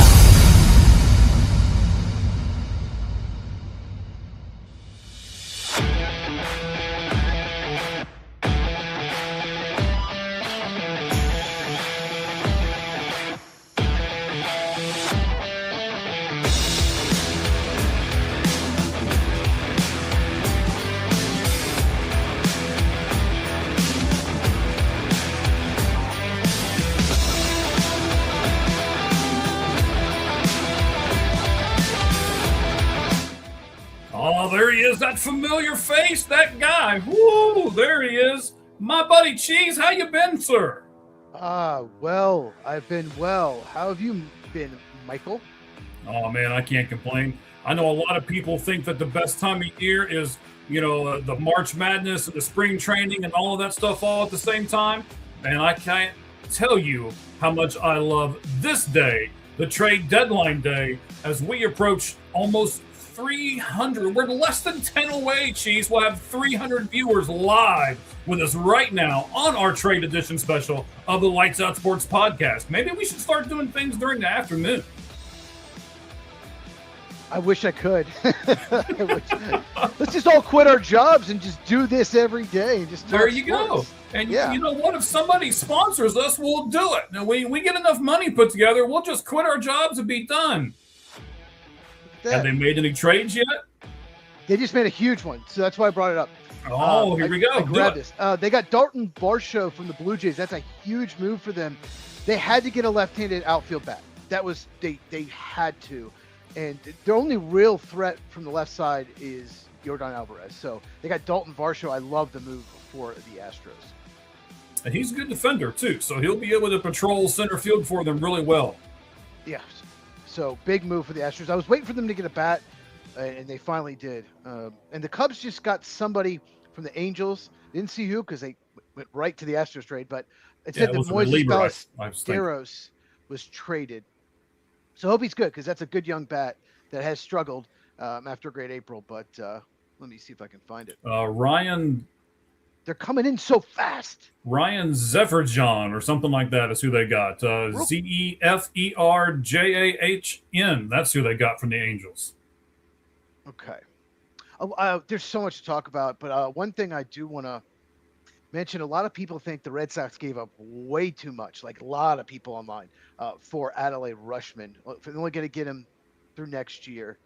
They gave up, quite a bit apparently. So that's been being talked about online. So did the Astros give up Spencer Arrighetti to get Dalton Varsho? Yeah, they did. Whoa. Interesting. They have more pitching depth. Yeah, that's a little surprising. They don't. The problem with the Astros is their farm system's a bottom 5 system right now. They made some trades the last few years, so they don't have a great system. So they pretty much had to trade from their major league roster. Okay, That's a lot to give up. The Cubs have acquired Ryan Zeferjan. Yeah, that's what I said. I'm glad you did it because I'd mess up a name. The Angels were trying to acquire a catcher. They don't really. I guess they have a good young catcher. So Moises Ballesteros, mostly DH, but he caught a little bit. Is going to the Angels, and also Mason McGuire, who's important because he is Mark McGuire's son, and he was in the Futures game. I don't think he's like a top 20 prospect in the Cubs system though, but he's probably more of a reliever prospect. But that's a lot to give up unless this guy's really good, and I've never heard of him. Let me look it up. All right. Okay. There's a lot of stuff going on. As you just said, we're going to try to keep up on everything as fast and furious as it comes in. I'm going to be honest, Cheese, our fans, like I said, we're close to 300 here. That's fantastic. We appreciate all of you being on. This is different for me. I'm a little nervous about this show, and I'll tell you why. Okay. Usually this show is, 90% scripted. We know exactly what we're going to talk about. We've had the ability to look at numbers and grab the stats and put everything up on the board and get ready for everything. This is fly by the seat of your pants kind of thing. So yeah, this is different for at least myself. I don't know about you, Cheese, but yeah, sometimes this gets crazy when it happens, and I'm sure. I hadn't really thought about it. Just there's so much to talk about. There's been so many trades, so many interesting, surprising. It's been a really strange deadline because there was already a bunch done yesterday, like a lot of big ones, like Jose Soriano, like Terry Skubal. Yeah, we'll talk about Dolphins some of those in trades the here house. as well. So Andy says Dolphins are in the house. I don't know that the Dolphins are a Major League Baseball team, but hey, But all the right. Marlins are, and the Marlins have made some moves. They They traded have Braxton made some Garrett moves. to the Cubs. That's an interesting move because, well, we can talk about it, but there's so many trades to talk about. But Braxton Garrett basically hadn't pitched for 2 years with injury. He's been in the minors this year. I think the Cubs are probably going to use him out of bullpen this year and then next year because they have 3 lefty starters that are free agents end of the year: Matthew Boyd, Shota Imanga, and David Peterson. Mhm. So they'll probably use him in the rotation next year and hope he returns to his 2023 form where he's very good. All right, so tomorrow's show is probably going to be a little shorter because, as Cheese and I can tell you, we're doing this show special right now. We thank Jimmy for being on from the Far End of the Bench podcast. Appreciated him coming on in the first hour or so of the show. Tomorrow's show we're going to do, and then we're going to do a show on Thursday, right, Cheese? Tell us about that show. Thursday is the Hall of Fame game. It's the Panthers and Cardinals. We're going to do a watch along, and we're going to just talk football. We'll talk young players. We'll talk outlook of the Cardinals. We'll talk Panthers. We'll talk all NFL. So it's not just so you don't have to listen to broadcasters talk about players you've never heard of. We're going to talk about other NFL topics as well. And I get a lot of the players playing I will have heard of because of the draft. But so it'll just be a lot of fun. We'll just watch along. It's the very first football game either of the year. Technically, I know it's exhibition, but it's just fun. I watch it every year. Yeah, I mean that's great, and Andy over here, and he's in football mode. And don't get me wrong, Andy, we're in football mode too, especially Cheese. But today is a great day for MLB. We need to talk about these trades, and then he said Chicago White Sox are going to do it. And you know what, buddy? They've got a shot. I want to talk about them here in a few moments. And we will do so. Mike guarantees the White Sox win the World Series. Well, let's not go that far, but I will tell you this. Tomorrow, Cheese, I want to talk about some topics that we're going to hit on tomorrow real quick before we dive in. We're going to dive in team by team, alphabetical order here in a second, starting with the American League. And as I told people in the beginning of this show, my job is to basically keep this show moving and keep topics flowing. And Cheese's job is to watch the 2 televisions that I know he's got in his room there and tell us about the breaking news trades as they happen. So that's kind of the way the show's going to go. We're going to talk team by team by team, and then we're also going to tell you about the breaking news as those trades happen. But before we get into all of that, tomorrow, Cheese, there was a manager, and I know there's been a whole bunch of trade stuff, and it's kind of drowned out some of the other things that's happened in Major League Baseball, but I want to hit on these 5 subjects tomorrow. So there was a manager that was thrown out yesterday during a rain delay, and we'll talk about it. Should you bunt to break up a no-hitter? That was done yesterday. We'll talk about that. I can't wait to talk about that because I have a very strong opinion on that one. All right, sounds good. We'll get into that tomorrow. The Red Sox went to L.A. and swept the Dodgers. I don't think enough people are talking about this, but we will on tomorrow's Lights Out Sports podcast. We're going to talk about, are the Dodgers getting too cocky? Who would their starters be now in a 5-game series? Who are they going to bring out 1, 2, and 3? We're going to talk about the deferred money from the contracts that they have and their starters versus other complete teams. And for a change, I know this is going to shock you, Cheese. Hang on to your headset. I am going to play Dodgers Devil's advocate tomorrow. It'll be a great time to talk Dodgers. The 4th thing we'll talk about, we're going to rank the top 6 teams in each division now. After this trade deadline, who are the top 6 teams in each division? Because as you know, there are 3 division people and then there are 3 wild card teams. So that'll be 6. We'll rank the top 6 in each division. And lastly, we might do more than this, but I know these are the 5 things that I'm working on right now for tomorrow's show. The no trade clause. There was a player who decided to invoke his no trade clause today, even though a trade was already put together for him. So we'll talk about no trade clauses, and we'll talk about 10 and 5 rights for players tomorrow. Should be a very interesting Lights Out Sports podcast. Any breaking stuff right now, Cheese? No, just you're going to rank the White Sox number 1. No, just they'll be high. I'm not sure if they'll be 1, but they'll be high. It just says the Blue Jays are getting calls on Jose Soriano, so they could flip him again. That trade definitely surprised me. I thought that the Angels should get more for a controllable ground ball pitcher who's having a great year. I thought they'd get at least 2 top 100 prospects, only got 1. So I can see why the Blue Jays made the trade. I don't really know what the Blue Jays are doing, but if they get, like, the Braves really wanted Jose Soriano. So, yeah, we'll see what happens. But all right, so we got to do some kind of order in the show, right? So let's start with the A's. And I said earlier that we were going to do American League first, then National League. We're not. We're just going to go right down through. We're going to start actually in Arizona. And I am shocked. I don't know about you, but I'm shocked. They have not made any deals as of yet, but they do have a lot of players coming back, Cheese. Do you think that's why they haven't made any moves yet? I don't know. There's one of their best trade assets, Langoliers, is out for the year.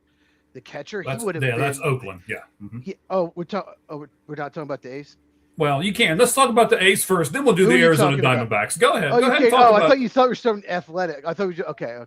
Oh no, Diamondbacks. Yeah, Diamondbacks. We talked about this a couple weeks ago. They had to make a decision, like go for it or not, like buy or sell, but don't do nothing. They need pitching, right? They got to get some pitching. They could, we still have time. We still have about an hour and a half. 2.5 hours. I don't know what time it is. It's 1:30 my time. I don't know about you, but hour and a half left. I was trying to remember what time the deadline was. I thought the Diamondbacks would have done something by now. What about you? I think they will. I think they'll be one of those teams that'll be hot and heavy towards the end because they, as you just said, they need a starting pitcher, and I think they need some relievers too. And the relievers usually go more towards the end, the last minute. So I think they'll be, right there with that. Now let's look at this. So Cheese, Justin Martinez, their closer who came back from Tommy John, he has been pitching in Single A. So he's getting ready to come back. Jordan Lawler, their outfielder / third baseman, is getting ready to come back. And all these guys are within the next couple of weeks. Michael Soroka is going to come back again within the next couple of weeks or so. Zach Gallen is going to come back. Lourdes Gurriel Jr., Tommy Troy, Ryan Nelson, Corbin Burns looks like he's going to come back, even though he's had a few setbacks. So it's not. That's almost like getting some people, right, without having to give up your top prospects or, in fact, any prospects when it comes to that. Soroka is just going to get hurt again. That's what he does. Thanks, buddy. I appreciate it. I mean, that's the same with a lot of teams. A lot of teams got people coming back. The Cubs should have like 2 or 3 pitchers coming back soon, but you still don't know. Maybe, they have a setback, so you can't really necessarily count on that. But I don't know. I just don't know the mindset of the Diamondbacks. I don't know if they think they can win do they think they can win the National League? They think they can compete in a 7-game series with the Dodgers. They play in the NLCS. If you think you're 1 or 2 players away, yeah, we can, then go for it. If you don't think so, maybe you sell. I don't know. I think they're tied for the last spot. If I'm not, they're tied for the second spot with the Phillies right now. Second spot. Okay. So yeah, they're right. They're in there right now. And the Pirates are right behind them. They made a move for Luke Weaver. So yeah, I like that move actually. Yeah, we'll see. All right, so let's keep going in alphabetical order. We just talked about the Diamondbacks. The Athletics really haven't made any moves whatsoever, and that means that the Atlanta Braves are who we need to talk about next. Well, So they've acquired Brett Suter. Just quick on the Athletics. I would, if I'm the Athletics, I would sell every single person that's a free agent end of the year. But I think Langoliers could have been maybe a Red Sox instead of Rushman if he had been available. I think the Red Sox would have been real aggressive, but out for the year, that really hurts Athletics. But I'm surprised that they haven't made a move because, just get what you can, build the farm system to sell your free agents. I know they think they can compete next year, but I'm surprised they haven't made a move. Yeah, so am I. But we'll get to all these teams here. We gotta let's talk about your Braves for a second. They gave up Nacho Alvarez, in a trade for Brett Suter. He was with the Reds last year. Fantastic guy. Got his autograph 2 or 3 times. He was really great with the kids. He had a special card that he actually signed that they would give away on the backfields that basically encouraged the kids to stay in school and all this kind of stuff. So a really great guy. You got a great guy, but did you get a great pitcher in Brett Suter, Cheese? Well, they have 3 lefties in their bullpen, so some people were surprised, but he is a ground ball specialist, weak contact specialist. They don't have that. I mean, it's nice to have a guy you can come in and get a quick double play.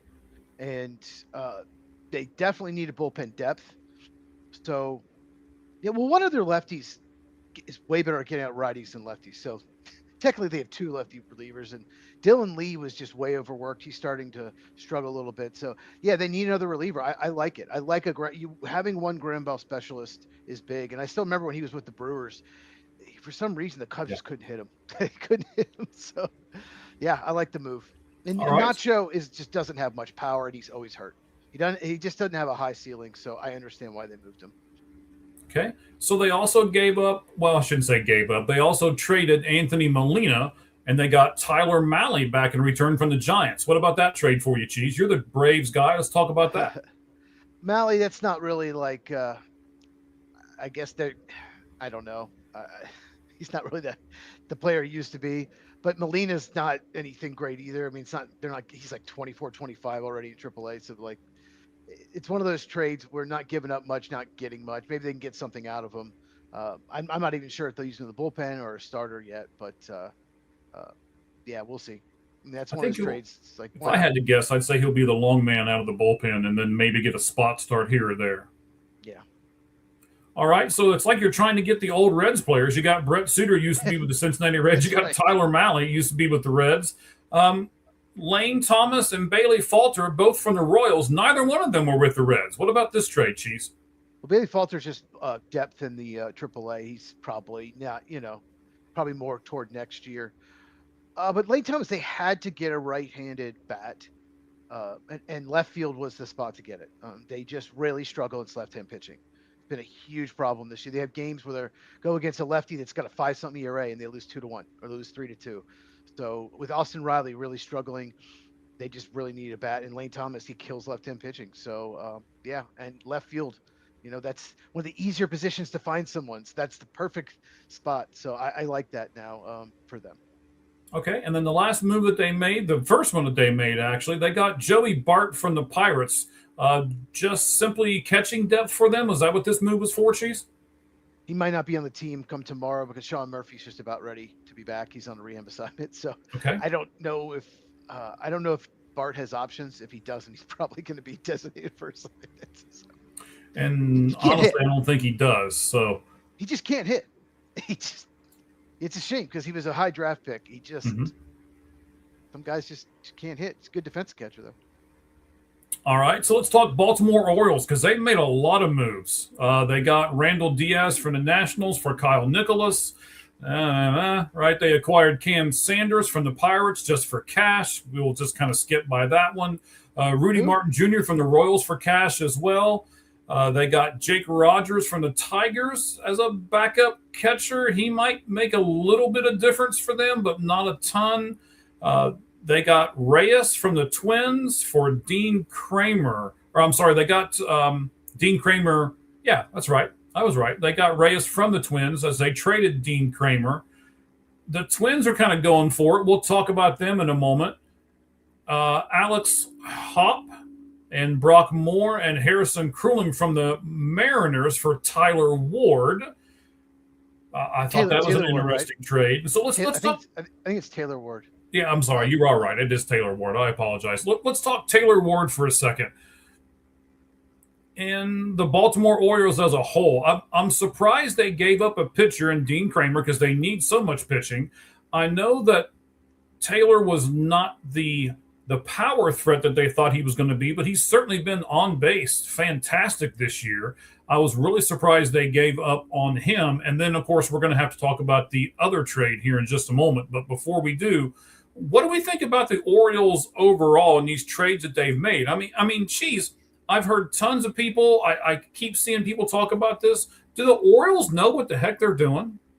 No, they don't. They don't have a plan. They don't have a plan. You know, like 3 years ago, so they won 100 games. It looked like they were finally good. For all those years, they were bad. They weren't developing prospects. They finally were. And then it just all collapsed. All these guys are supposed to be amazing, like Rutschman, like Holiday, just haven't been. All these prospects are supposed to be, just they had so many top 20 prospects at one point, bats, and none of them have lived up to that. And then, wasn't O'Hearn on them? Yes, he was. Ryan O'Hearn that's now with the Pirates. Yes. Yeah, and he's much better with the Pirates than he was with the Orioles. I don't know what's going on with the organization, and I just don't. I don't think they have a long-term plan at all. I think they're just an absolute mess, and they finally decided we're just gonna trade some people, get prospects back. But it's not worked, Cheese. I mean, they've had all these prospects that were supposed to be, can't miss guys. They had them all, and everybody was excited about it. But in the last 2 years, basically since they started pulling these prospects up, they were like either 15 or 20 games under 500. So it's not working. Don't you have to kind of break it up and see what you can get in some of these trades like this? Yeah, I think so. I mean, Rutschman, obviously, only a year and a half left on his contract, so I get that. It looks like they got a good return, but just it's not. You can't always say, "Well, these guys didn't work out." Like, you have to blame the organization somewhat. You got to say they got to develop these players. They got to get the most out of them. I mean, is it Jackson Holiday? There's so many holidays. Yes, they have Jackson. Yes, Jackson. Okay, he was one point the top prospect in baseball. He's like a 230 hitter. I know he's got a lot of hand issues. He's had injured, but there was it Casella? I mean, there's just at one point they had like Grayson Rodriguez was supposed to be amazing. Like they had they had like 4 or 5 top 25 prospects. It was supposed to be the next big thing, and none of them either are not good or they're not as good as they should be. Rutschman was supposed to be Mike Piazza, but played defense. Not even close. Yeah. So let's talk about that trade for a moment. They got to do a better job developing young talent. Absolutely. So it was not only an Adley Rutschman trade, but maybe the person that ends up making more of an impact, Jake Rogers, was also involved in this trade. So from Baltimore, they got Adley Rutschman and Jake Rogers, and the Red Sox gave up Anthony Ianson, Carlos Navarez, Edney Azokar, I believe, and Kyson Witherspoon. So 4 for 2. But, Cheese, Adley Rutschman has been injured a lot as well, just like some of the other players that we talked about with the Orioles, and he's got a left hand issue right now. Do you really want a catcher with a hand issue, I wonder if it'll be a Max Crosby situation. I wonder if they'll buyer's remorse. All these people are saying they gave up way too much for an injured catcher that doesn't hit like he used to. It might be like, they could fail him on the physical if they want, if he's got a hand issue. So, yeah, I'm a little surprised. They wanted a catcher. Their catchers have not hit it all this year, so they wanted a catcher. But I follow a lot of minor league baseball, but I'm not really familiar with the Red Sox system very much, so I do not know the guys that they gave up, how good it is. But I know one of them was a top 50 prospect, so I'm definitely surprised that they gave up a top 50 prospect for Rutschman. And it's not like he's got 3 years left of control. Like the reliever the Cubs got, he's free agent in like 4 years. So giving up Moises Ballesteros, okay, that doesn't hurt as bad. But you only get him for a year and 2 months. Yeah, but I think your Cubs made another move that's going to be even more impactful. We'll get to the Cubs in a second. The next is going to be the Boston Red Sox. We just talked about them. They've acquired Jamai Jones from the Tigers. They got Curtis Mead, of course, from the Nationals. Then he gets hurt and goes on the IL right away. They also got Brett Harris from the Athletics. So just a few kind of minor tweaks. I don't really know any of those guys besides Curtis Mead. We talked about Curtis Mead last week. So let's just jump to the Cubs, all right? They got David Peterson from the Mets. They got Aaron Savali from the Athletics. They got, they got cash because they traded, they DFA'd Jamison Taillon, and they got cash back from the Blue Jays for him. They got Braxton Garrett today, and they got Ryan Zephyr-John. That's what we're going to say. But they gave up Moises Ballesteros. That's the first thing I want to talk about, Cheese. And there's another trade that I haven't mentioned yet that I want to save for the next part of this conversation. They gave up on Moises Ballesteros. Do you like that or not? So, really liked him as a prospect. Problem is, he's pretty much a DH only, maybe a third catcher. They were hoping he maybe catch once a week, and he caught like 2 times ever. But he just, people figured him out. He can't hit inside pitches. And even down in AAA, he's got a league average bat. He's not been great in AAA. I mean, he was one of the rookie year favorites after April, and they figured out that he can't turn on inside pitches. So, I mean, I understand it. I just don't think they have a spot for him. And Zephyr-John has 75 strikeouts in 51 innings. He does have a lot of walks, but he misses bats. And that's one of the biggest problems with the Cubs bullpen. Too many pitch to contact guys. And that's not going to fly in the playoffs. They needed a reliever, a controllable reliever that can miss bats. So I like that move. Gosman, that was a solid move too. One of the prospects they gave up is not really a prospect. The other guy kind of hurts, but another guy that's like doesn't have a lot of power. They seem to trade all these guys that just didn't have a lot of like high. They didn't trade either high ceiling guys, but more high floor type prospects. So what about Braxton Miller? You talked about Glass or not Glass now. You talked about my guy Gossman. I really think he's going to make a big difference. I'll get to him in a moment. Talk about today's move, Braxton.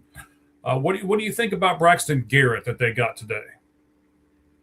Well, he's been the minors most of the year. He struggled coming off Tommy John surgery. This is a play for next year. Peterson, who they got with the Mets, who was terrible for the Mets, has been very good for the Cubs. I don't know what they did. They unlocked something, completely shut the Yankees down over the weekend. But Peterson, Matthew Boyd, and Shota Imanaga, all lefties, all starters, all free agents next year. So the only lefty that has possibility to start if he's healthy is Justin Steele next year. So this is all about next year. And they gave up 2 AAA players that are just, I think one of them is 25, the other's 24. They're good. They're good prospects, but not great. They don't have, it's not someone that it's going to hurt them at all. Holmes and Taylor to the Cubs from the Mets for Jefferson Rojas, pending physical. Wow, they got Holy Clay Holmes. Crap! They got Clay Holmes. Boy, they didn't stop it. I can't. Clay Holmes and Tyrone Taylor. Holy crap for Jefferson Rojas. Jefferson Rojas is their second best prospect, but he plays second base or third base and he's blocked. He's a shortstop technically, but he's not going to play shortstop. Holy crap. Yeah, so we'll talk about that here in just a second. Let me finish up Braxton Garrett here. 2 games in AAA.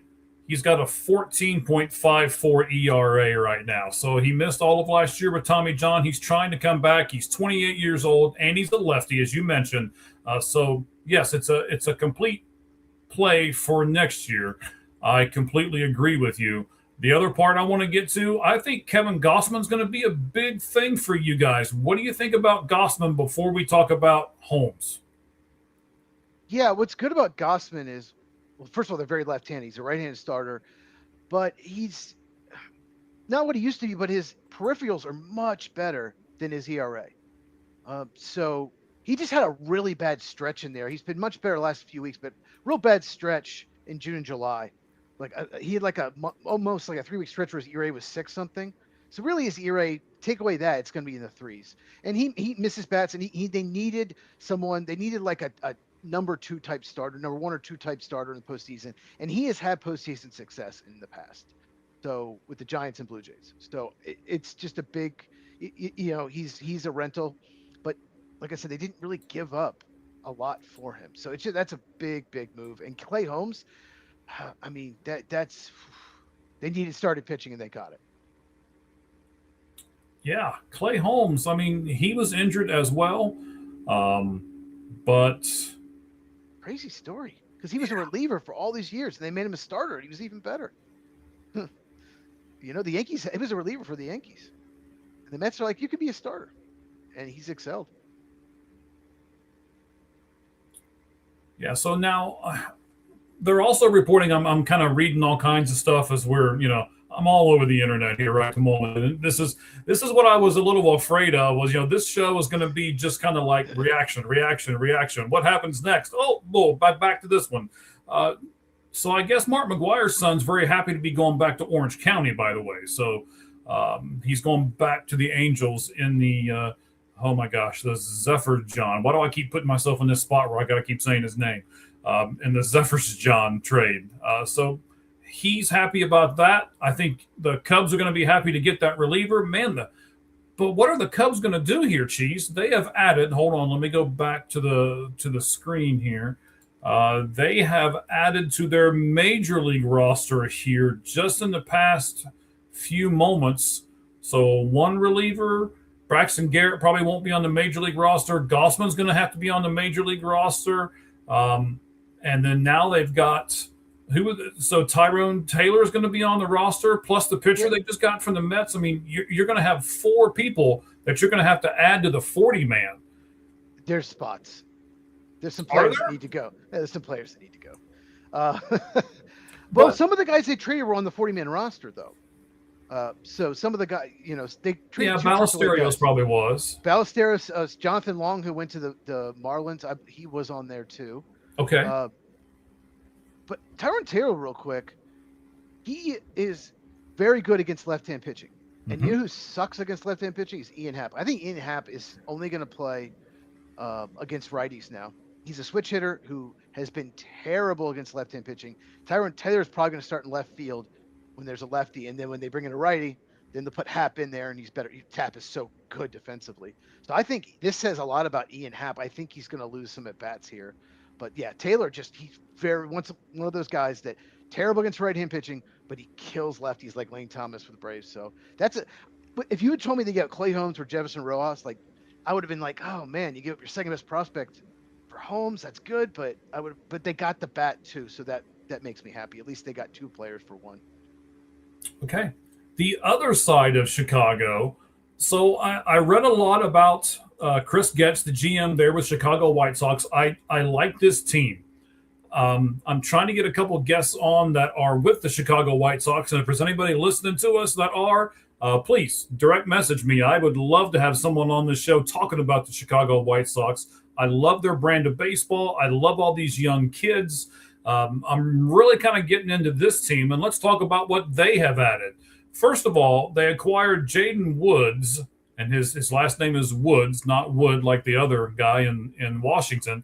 And they got the number 34 pick in the draft from the Pirates. So not only are they getting all these people, they got another pick. It's weird how they're just loading this farm system up. They got Jose Urquidy from the Pirates as well. Here's what they wanted to do. These top 3 moves. I kept hearing from Chris Getz. I want to get a starter, I want to get a reliever, and I want to get a good defensive outfielder, and I don't want to give up any of my top 20 prospects. And he stared right into the microphone and said it. And when he did, I thought, yeah, right. That is never going to happen. Ladies and gentlemen, they gave up Sir Anthony Dominguez, Nolan Jones, and Boston Smith. None of them are top 20 prospects for Luis Castillo from the Mariners. But, Cheese, they had to pay the entire salary for this year and next year. Yeah. So that's what they did, right? They said, okay, we've got money. We'll pay the salary, but we don't want to give up any of our big-time prospects. Is that a way to build a club? This is of all the trades, this is one I absolutely would not have done. I don't care what you give up. Luis Castillo has not been good this year. He's gotten worse every year for several years now. You have to pay him. $24 million next year. I am shocked. I would not have done that. The White Sox have acquired Joey Bart from the Braves. There you go. Oh, there we go. I figured that he was gone anyway. Yeah. Okay. Sean Murphy will be back, and he'll back up Drake Baldwin. But that's interesting for me as a Reds fan because that takes away one of the spots where I thought maybe Tyler Stevenson would go. That's interesting. What were we just talking about? Oh, the White Sox. Yeah, Luis Castillo. That's of all the trades. There's so much better pitching prospects out there. Of course, you have to give up more, but that's a lot of money for an organization that's been very cheap for a long time now. So, throat. Sorry about that. Do you think they brought in Luis Castillo not just to pitch for them, but also maybe because they've got a lot of young pitchers and he is a veteran and experienced pitcher that can help out some of those young guys? No, I'm sure that's part of it. Yeah, I'm sure that's definitely part of it as well. That's great for the Mariners to jump that salary because Mariners have pitching. Their problem is they need bats. That's not the problem. They just probably wanted someone just take him. So, yeah. Yeah, and they got somebody to do it. And that, taking that money away from them allowed them to make some moves that they've made today. We'll talk about that as we continue here with our trade deadline special of the Lights Out Sports podcast. Let's stick with the Chicago White Sox for a moment. They got a reliever, Brazaban, from the Mets. They gave up Gabe Davis and Zach Franklin, two guys that, again, are not in their top 20. So they got the reliever that they wanted. Not a great reliever, but they got a reliever. Let me give you some numbers on Brazaban here real fast. With the Mets, righty. So far this season, he is, I went too far. He's got a 2.56 ERA. He's been in 46 games, 52 innings, given up 30 hits, only 16 runs, only 3 home runs as well. And he's got a better than 2-to-1 strikeout to walk ratio, 23 walks, 49 strikes. So I think this is a pretty good get for them. Is he was he the best reliever out there or something like that? No. But I think, again, for what the White Sox wanted to do, they're already in the driver's seat, right? They're in first place in that division. And they're almost playing with house money right now because I don't think anybody really expected them to be where they are. So they're paying big money for a starter. They went out and got a decent reliever and didn't give up a whole lot for him. And they still made one other move. But what do you think about Brazaban, Cheese? I'll be honest. Before he made the move, I really didn't know much about him. So no, that's fine. I know you're the football guy. You're the football guy. There are players that have been traded. I'd say about a handful of players that have been traded that I either had barely heard of, or a couple I haven't at all.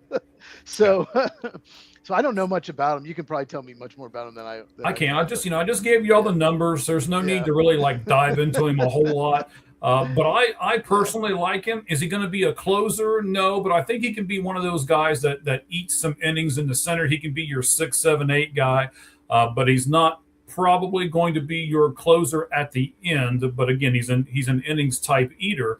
Then they turned around and they got, and myself and our buddy from far end of the bench, we just talked about this trade in the first segment of the show when we talked all about the Rockies. If you're a big Rockies guy or you want to know more about that organization, rewind this back and listen to the first hour or so of the show. We went in depth on the Colorado Rockies, and they made a trade today. They traded Brenton Doyle to the Chicago White Sox, and they got Mason Adams, a pretty good pitcher in their system, but he is recovering from Tommy John.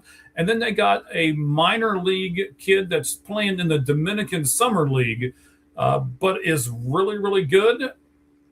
He's only 16 years old and plays 3 different infield positions. So the Rockies did something that they've kind of been known for. They went out and got a pitcher that they don't really know a whole lot about. They got a hitter who is going to be in their system. We talked about it. in the first hour, they've got a lot of good kids. In fact, 16 of their top 30 prospects are either in rookie ball, A ball, or high A. And Carlos Velma, the guy they got from the White Sox, kind of fits into that mold. So, Cheese, do you understand? I think this is one of those deals that's good for both teams. So do you understand this deal now a little more? Yeah, Doyle, defense. This is a defensive trade. Yes, they want an elite defensive center fielder that's got great range, that can go out and get those balls and help the pitching, because his bat is just not that great. You can't hit in Coors Field. You're not getting him for the bat. So this is all about having an elite defensive center fielder, and he is very good out there. And if you're the Rockies, at this point, I know I was listening to some of you guys earlier. You just got to get younger. You've got to get the farm system better. You've just got to build up your organization. Yes, you do. You got to build up that farm system. Next would be the Cincinnati Reds as we keep going in alphabetical order here. They have not made any deals either. I'm a little disappointed in that. And in fact, I was reading earlier that it looks like they're not even going to trade Brady Singer now, that the plan is to keep him and then offer arbitration to him at the end of the season. Well, he's been really good of late. He's been good. They're only 5.5 games out of the last wild card spot all of a sudden. So I don't know what they're thinking. I don't know if I agree with this or not. I think you trade your Reynolds, and the guy that I really wanted, we're going to talk about in a second. Cleveland got him, and I was really, really disappointed when I heard it earlier today. He was the guy that I wanted the Reds to go out and get. Breaking news real quick. Give it to us, buddy. Helio Ramos goes from the Giants to the Yankees. Outfielder Helio Ramos. It was rumored that they were shopping him. Yankees get him. The Yankees fans are freaking out on X when the Red Sox making all these moves, so maybe they'll be a little happier now. Maybe, but they, you got to remember the Yankees are without Carlos Stanton. The Yankees are without Aaron Judge right at the moment. So even a Helio Ramos, if he's just there until Judge comes back to kind of fill that spot, they need guys right at the moment that could just kind of fill spots until the sluggers that they paid millions for come back. So we'll see how all that works out. Again, the Reds have not made any moves. They got a ton of relievers that they could trade. They got Brock Burke. They got Johnson that the Braves used to have. You've got, I'm trying to think, there's a couple more that they could trade off. Anyway, those names all slipped my mind. I think I'm really surprised that Tyler Stevenson's not been dealt yet. If they completely stay pat, Cheese and I talked about this when we were saying with the Diamondbacks. Maybe it's just the teams that I like that they're going to do this. I don't want them to do anything, right? Or excuse me, I don't want them to do nothing. They need to do something. Either buy something and say, okay, we're going to go for it, or sell everybody off and say, we'll be better next year. But for you to just kind of stand pat and do nothing would upset me more than anything else. That's the worst thing you could do. That's the worst thing you can do is do nothing, or just do one little token move and get a player that is like a league average player and then give up a prospect for him. That just to do something. That's the worst. Buy or sell. And I think the Reds, they have some pieces. They don't need a big sell-off, but they're free agents. They should be selling every single person as a free agent of the year. They should be selling Brady Singer. Absolutely. What's his name? Brock. What's that reliever's name? Burke. They should be selling him. They should absolutely, because they're not going to make the postseason. Even if they go on a run, it's still, they have to pass so many teams. So I'm definitely shocked that they're not. And there were people calling about Hunter Green. Those did not go well. This I think they click. Yes, I would hang up on those people unless you're going to give me half of your team. I'm keeping Hunter. Well, I heard the rumor that they may have been listening, and then the rumor the next day was like, oh no, they're telling teams don't even call. So someone just made that up, or you know how they do. They make stuff up all the time. Yeah. The one that was interesting to me with the Reds was the fact that, and I got it from a pretty good source, that the Milwaukee Brewers were trying to get Hunter Green. I was like, what? So they better not trade him to the Milwaukee Brewers. I'll be really upset if that happens. There's no way. No, that's not happening. But you got to remember, the Brewers have one of the top farm systems in baseball. The Reds have plenty of pitching, and they need bats. So that's kind of where that whole thing started. But I still don't think it would happen. I'm with you, but it scared me. I didn't like it. Oh, it's scary when you hear it. Sure. But interdivisional trades like that, you just be so dumb. It just, and if you are shop or you're listening to Hunter Green, there's someone's going to offer. I mean, it's not like one team's going to offer so much more than anyone else. You can find another team that will give you a lot for Hunter Green. Yes, you don't absolutely. have to trade him to the Brewers, but Brewers have one of the best prospects in baseball. God, why is his name escaping me? Jesus Made, right? Made, yeah. I'd ask for him and then more. And yes, they won't do that. No. So yeah, that's interesting there. I think that's one of the reasons why the Baltimore people are a little upset is because of that trade being intra-division as well. But we'll move on alphabetically here for a moment. Let's go to the Cleveland Guardians. So they got Ryan Dregs from the Phillies just for some international pool money. They acquired Blake Perkins and Craig. I love the guy's name. I can't wait to, if he sticks with him and I get to go to spring training this year, I can't wait to yell it from the stands. Craig Yoho from the Brewers for Bo Naylor and Cody Hewer, I believe is how you say it. And then the trade that just that one kind of snuck. Real quick, that trade was like I missed it and then like saw it this morning. I don't know, it just kind of glossed over. But that's a pretty interesting trade. It is actually, especially with Bo Naylor being involved, and you got the other Naylor brother and everything else there. Yeah, Cody Hewer is bounced around teams. He was a White Sox, then he was a Cub. I mean, he's bounced around teams. I don't think that's a big get. But Bo Naylor, getting Bo Naylor is really interesting. I'm surprised more people aren't talking about that trade.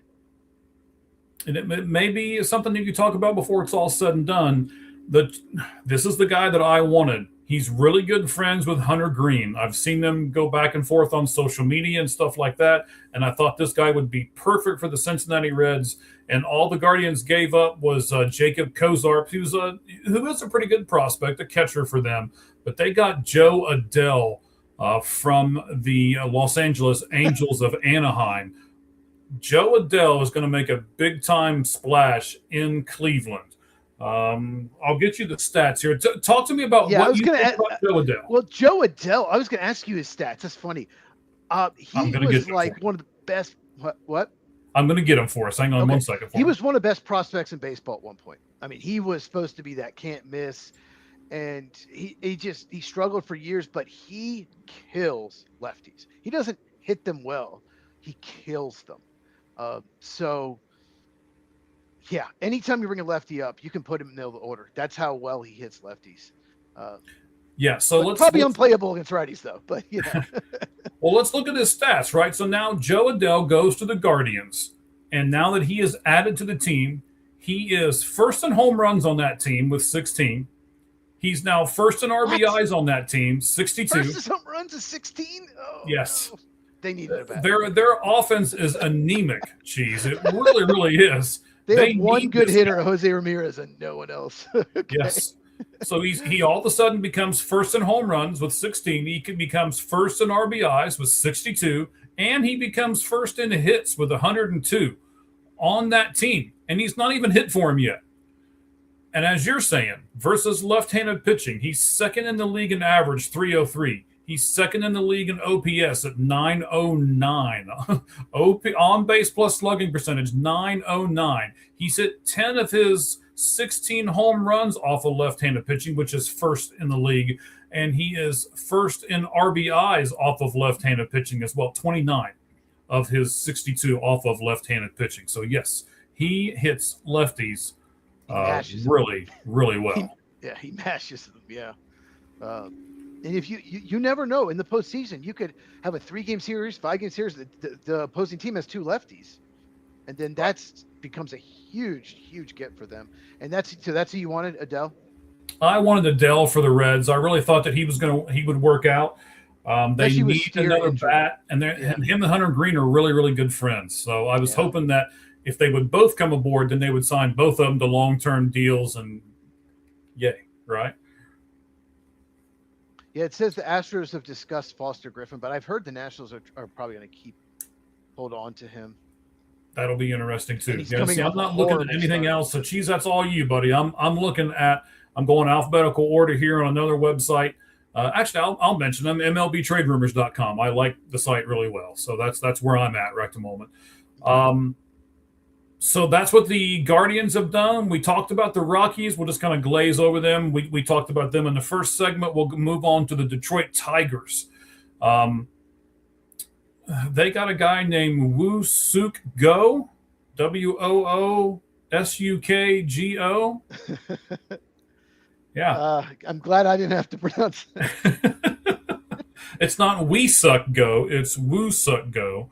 And they actually also they gave him to the Twins. The Twins now have Woo Suck Go. I'm gonna have to say that name a bunch. Okay. And then they acquired Zane Barnhart. They got JoJo Ingracia from the Red Sox. And, of course, the big one, they finally did it. They traded Tarek Skubal, Zaire Hope, River Ryan, Brady Smith. Yeah, I You can want to talk talk about Hope. the Skubal trade for a minute? Yeah, I can talk about Hope. So Me too. the Cubs needed a first baseman a couple years ago, and they need a left-hand hitter too. And Michael Busch was blocked by Freddie Freeman. Mm-hmm. But the Dodgers, they do this. This is why they're one of the reasons they're so good besides spending money. They are good at finding talent. I don't know how they are, but they do. The Cubs had just drafted an 11th round pick named Zaire Hope out of high school. He was not a top 100 prospect. He was probably borderline top 20 prospect in the Cubs organization. And they included him in the trade. He wasn't even the best prospect in the trade. A pitcher, Jackson Ferris, who was the Cubs' second round pick that year before. And the trade looked like an absolute steal for the Cubs. And then Zaire Hope 2 years later is a top 50 prospect. What the heck? So because they found him somehow, they were able to flip him and get Tarek Skubal. It's just I don't know how the Dodgers do this. A lot of their top 50 prospects are third or fourth round picks, 10th round picks, stuff like that. They do this. So he's got a lot of power. He's got a ton of raw power, Zaire Hope. Well, J-Lo, we'll talk about them more if they make another trade. We spent We've talked probably about them a lot. Right. We have talked about the Red Sox a lot, so you're just late to the party. But we talked about them quite Red a bit Sox so have far. been so good over the last month. They really have been amazing. And we will talk about them tomorrow too, because again, I mentioned this at the very beginning of the show. I want to talk about how the Red Sox went to LA and swept the Dodgers, something that kind of got swept under the rug because of all of these trade deadline deals that are going on right at the moment. But we'll talk about them tomorrow night on the Lights Out Sports Podcast. What time tomorrow night, Cheese? Because you know I'm going to screw the times up. 9 Eastern, 6 Pacific, and 6 Arizona time for you. All right. That's the most important thing. 6 Arizona time, as Cheese smiles over there. He knows what's important. Well, it's not. It's Arizona's got it right. They don't change the time. It's so dumb that other places do. So Arizona's the one that's right. All right. So the Tigers. We'll talk a little bit more about this trade tomorrow. I'm with you. I hear a lot of people are mispronouncing his name. By the way, it really is Zaire. Zyhir. Trust me, I've talked to him. He was in the Arizona Fall League last year, and because he's out here with the Dodgers, I've talked to him a few times. I've never got his autograph. I didn't get a chance to do that, but he would talk on the on-deck circle to me at the Arizona Fall League games. Great prospect. He is going to be a superstar. And River Ryan, honestly, is probably going to be a really good pitcher for the Tigers as well. Not sure if he'll be Tarek Skubal, number one type guy, but he'll be more Casey Mize, 2 or 3 pitcher in your rotation. So for those people who are like, oh, they didn't get enough for him, ladies and gentlemen, Tarek Skubal's a 2-month rental, and they got 2 really good prospects plus a throw-in, Brady Smith from the Dodgers. So yes, they did. They got a lot for him.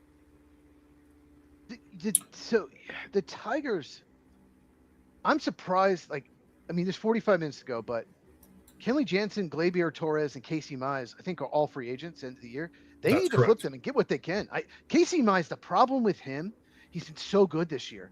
His velocity has gone down to last start was 90, 91. He's usually 93, 94. That's going to scare off teams.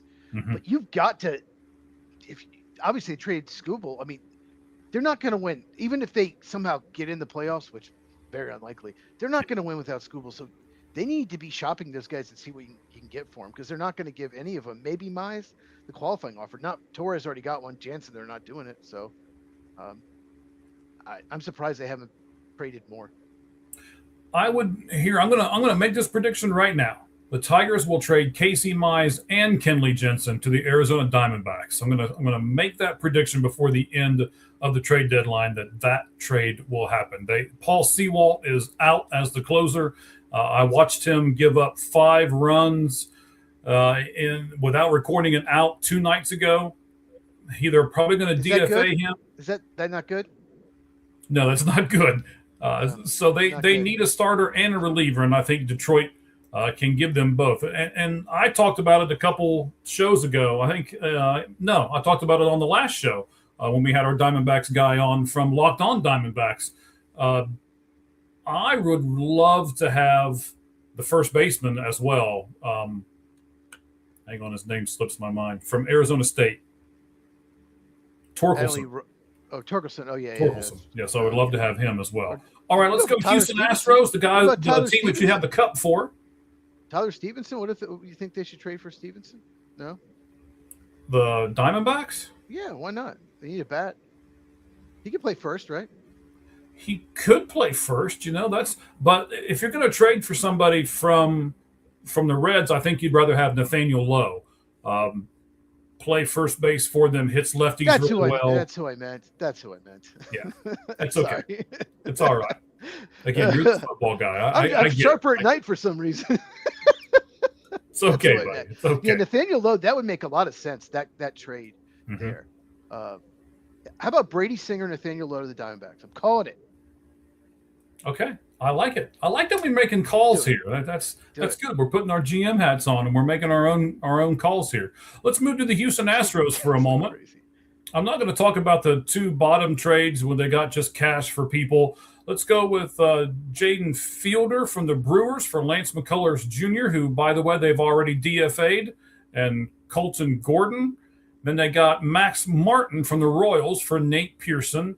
And then, of course, the one that you love. Let's talk about this one. I'm going to talk about what they gave up, but they got Dalton Varsho from the Blue Jays. Tell us about Dalton Varsho. He used to be a Diamondback too. Tell us about Dalton. I can't even say his name. Dalton Varsho, and I will tell you about Spencer Arrighetti. Well, yeah, like you mentioned, he is a center fielder. He's won a Gold Glove before, but more importantly, he's a left-handed bat. Astros have needed outfield bats and left-handed for like 2 or 3 years now. So, and they just haven't gotten one. They finally did. That was just huge for them. And as you know, you've been to, well, it's called Dakin now, but Minute Maid Park, I still call it. It's a very small left field, but it's a huge center field. So, yes. It's just a big get for them, and they've had a real great last couple of weeks. They're back in first place, so it was just their biggest need for sure. And Houston's kind of in a crazy spot right now because last week it was the Rangers that were in first place, and even I was like, okay, here are the Rangers. They're going to come out of nowhere and they're going to do this, and they've started selling off everybody today. So that's kind of crazy to me. And the only team that's really there that I think is going to challenge them now is Seattle, who you and I both picked would win this division. Now I'm not sure, especially if the Houston Astros make a couple of moves here and get themselves stronger. This could be really interesting. Look, what's killed the Mariners is Cal Riley. It's just killed their offense. Their offense hasn't been good besides that, but that they weren't counting on him going from 60 homers to being one of the worst hitters in baseball. That's a story for another day. Yeah, you can't take drugs 2 years in a row, sir. But Spencer Arrighetti, he just hasn't had a good year. But it's one of those that's like he's better than he's pitched, and the Blue Jays know it, so they're going to try to fix him, or maybe it's mechanical. I don't know. I don't know for sure, but it just makes sense for most teams. This trade, Varsho for Arrighetti, and he probably is just not going to be part of the Astros postseason rotation anyway. Yeah, so he's 7-5 right now with a 4.60 ERA in 17 games. Okay, 4.60. That's not too bad. That's not terrible. He's given up 68 hits. He's only had 45 earned runs in those 68 hits. He's given up 12 home runs. It's a little high. 50 walks, 87 strikeouts. So you don't have that 2-to-1 ratio that I like to see in pitchers. But he's only 26 years old, and he's only been in the league for 3 years. So I like him. I think he could be, and to your credit as well, he in his last 5 games, they've lost 4 of them and only won 1 of them. So maybe the Astros have just kind of soured on him a little bit, and they said, you know what, we need a really good center fielder, and this is the trade we want to make. Yeah, Peter Lambert's been so good for them, and I don't see a spot for Eric getting the postseason anyway. So if he's going to be like a long reliever in the postseason, why not make this trade and fill your biggest need? So, yeah, it's one of those trades that, probably both teams fans are going to be really happy about, and both think they've won. So the Royals, that'll be the next one. They got Ricky Martin Jr. for cash. They got Easton McGee from the Brewers, 2 people I don't know a lot about. They acquired Nate Pearson from the Astros for Max Martin. They got cash for Cameron Mincer. They got Carter Holton and Lucas Braun from the Braves for the Lane Thomas and Bailey Falter deal. We talked about that trade already. And then they got Carlos Duran from the Dodgers for Chris Bubic. I can't believe that the Dodgers think they need another pitcher, but they went out and got lefty Chris Bubic from the Royals as well. That one is very puzzling to me. Mm-hmm. I don't know who Carlos Duran is of these prospects. Most of them I've never, a lot of them I haven't heard of. And I try to follow the minor leagues, but he better have some really good stuff. He's very young, I think, but because Bubic, he's good.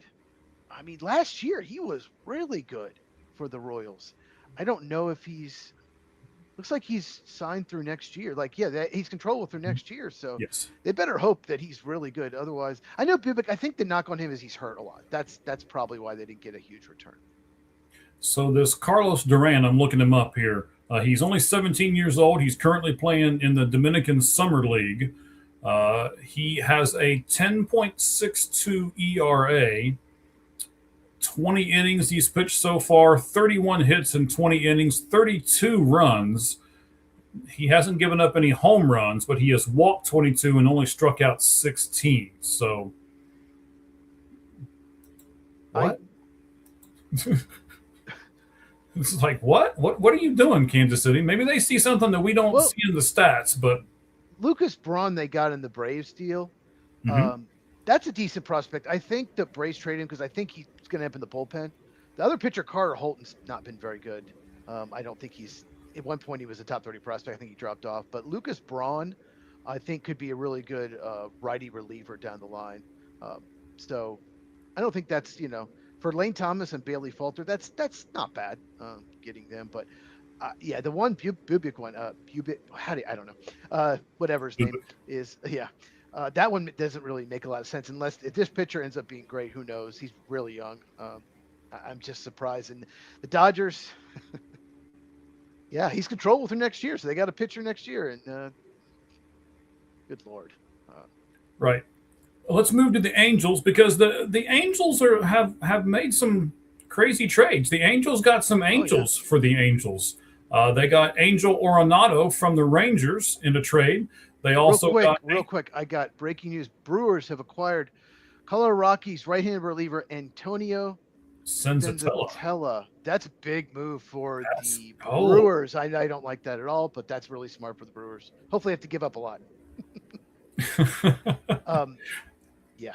It'll be interesting to see what the get back is. As we were talking with our Rockies guy in the beginning, we were saying that they seem to be building up their lower level farm system. So it'll be interesting where in the farm system chain it falls for who they got back. That'll be what I'm interested in that trade more than anything else. So like I said, the Angels got 2 Angels. You got Angel Arenado, you got Angel Rivera. They've acquired several players, and the ones they got today, Jacob Cozart from the Guardians in the Joe Adell trade. They got Nacho Alvarez Jr. from the Braves for Brent Suter that we talked about earlier. And then, of course, they got Moises Ballesteros and Mason McGuire, the son of Mark, for Ryan Zephyrjan. So, yeah, that's what the Angels have done today. Let's look at the other LA team.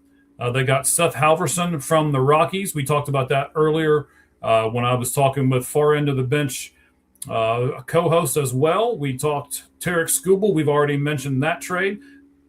The guy they keep getting over and over and over again for some reason, they got Ben Wartelvit, I believe is how you say his last name, the catcher. They've traded for him 3 straight seasons in a row, but all they did was give up a guy they DFA'd earlier in the week anyway. And then, of course, they got Chris Bubich. We've talked about all of that, so let's keep going for a second, Cheese. Miami Marlins, they acquired Brendan Taylor, Adrian Santana, and Jacob Kissling from the Rays for Liam Hicks. This could be a big trade for the Rays. Liam Hicks, the catcher. I missed that one. God, there's just so many trades. I didn't know that. Yeah, Liam Hicks. I'm surprised they trade him because he's pretty young, right? He is. He's 27 years old. I'm looking at his numbers right now. He's got a 2.5 WAR, wins above replacement. He's had 409 plate appearances this year with 100 hits, 9 doubles, a triple, 14 home runs, 62 RBIs, and he's stolen 3 bases. He's walked more than he's struck out, barely, but he's walked 40 times, struck out 39 times, and he has a 282 batting average. So, yeah.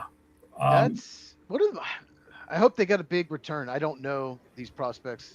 I don't know the Rays system very well, but I hope they got some good prospect from him. That's a really strange trade.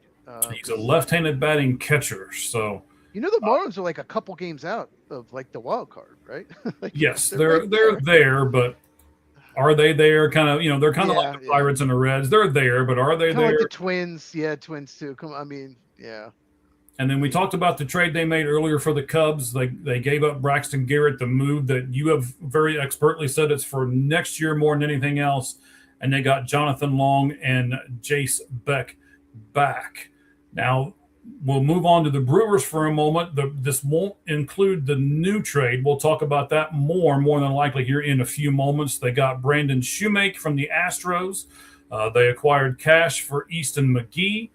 We talked about the Lance McCullers Jr. trade earlier. We also talked about the Bo Naylor trade earlier. I want to talk about this one. They got Dustin May and JoJo Romero from the Cardinals. This is a good trade for the Brewers as well. Not that I want the Brewers to make good trades, but if they're going to do it, they depleted the Cardinals a little bit. So what do you think about this interdivision trade, Cheese? Yeah, I didn't see the return, but Alexander Frias and Josiah. Well, I mean, it's just like I don't know if they're. You talk. I'll look them up. Well, it says here high ceiling altitude products. When it says high ceiling, it means they need a lot of work. They're probably pretty young. So, yeah, one of them's 18 at least. Mm-hmm. I'm looking up Alexander Frias right now. He's 18. He's with the ACL League for the Brewers, which is the Arizona Complex League. That's the bottom league.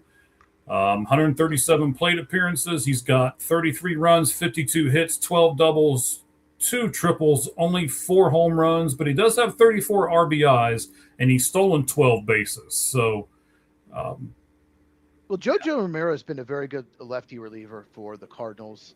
I think he's controllable through one more year after this year. I don't know. It's tough to tell here. 2027 free agency, does that mean they're going to be a free agent end of this year, or I don't know. But Dustin May has been real up and down. He's had games where he looks like he can be dominant. He's had games where he's been roughed up.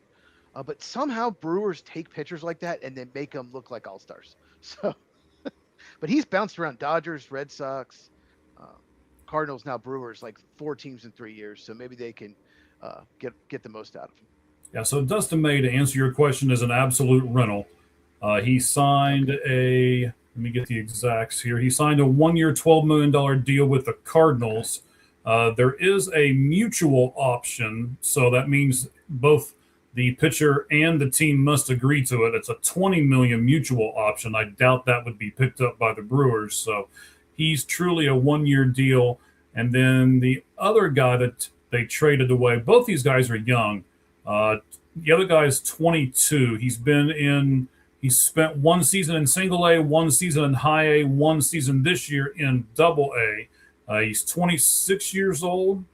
Let's see here. He's got some really good stats, and he does actually. As you know, that Double A, like the Southern League, is the best pitching league in minors. Yes, so he's got some good. If someone hits if you hit in the Southern League, you're probably going to hit. Probably a good prospect.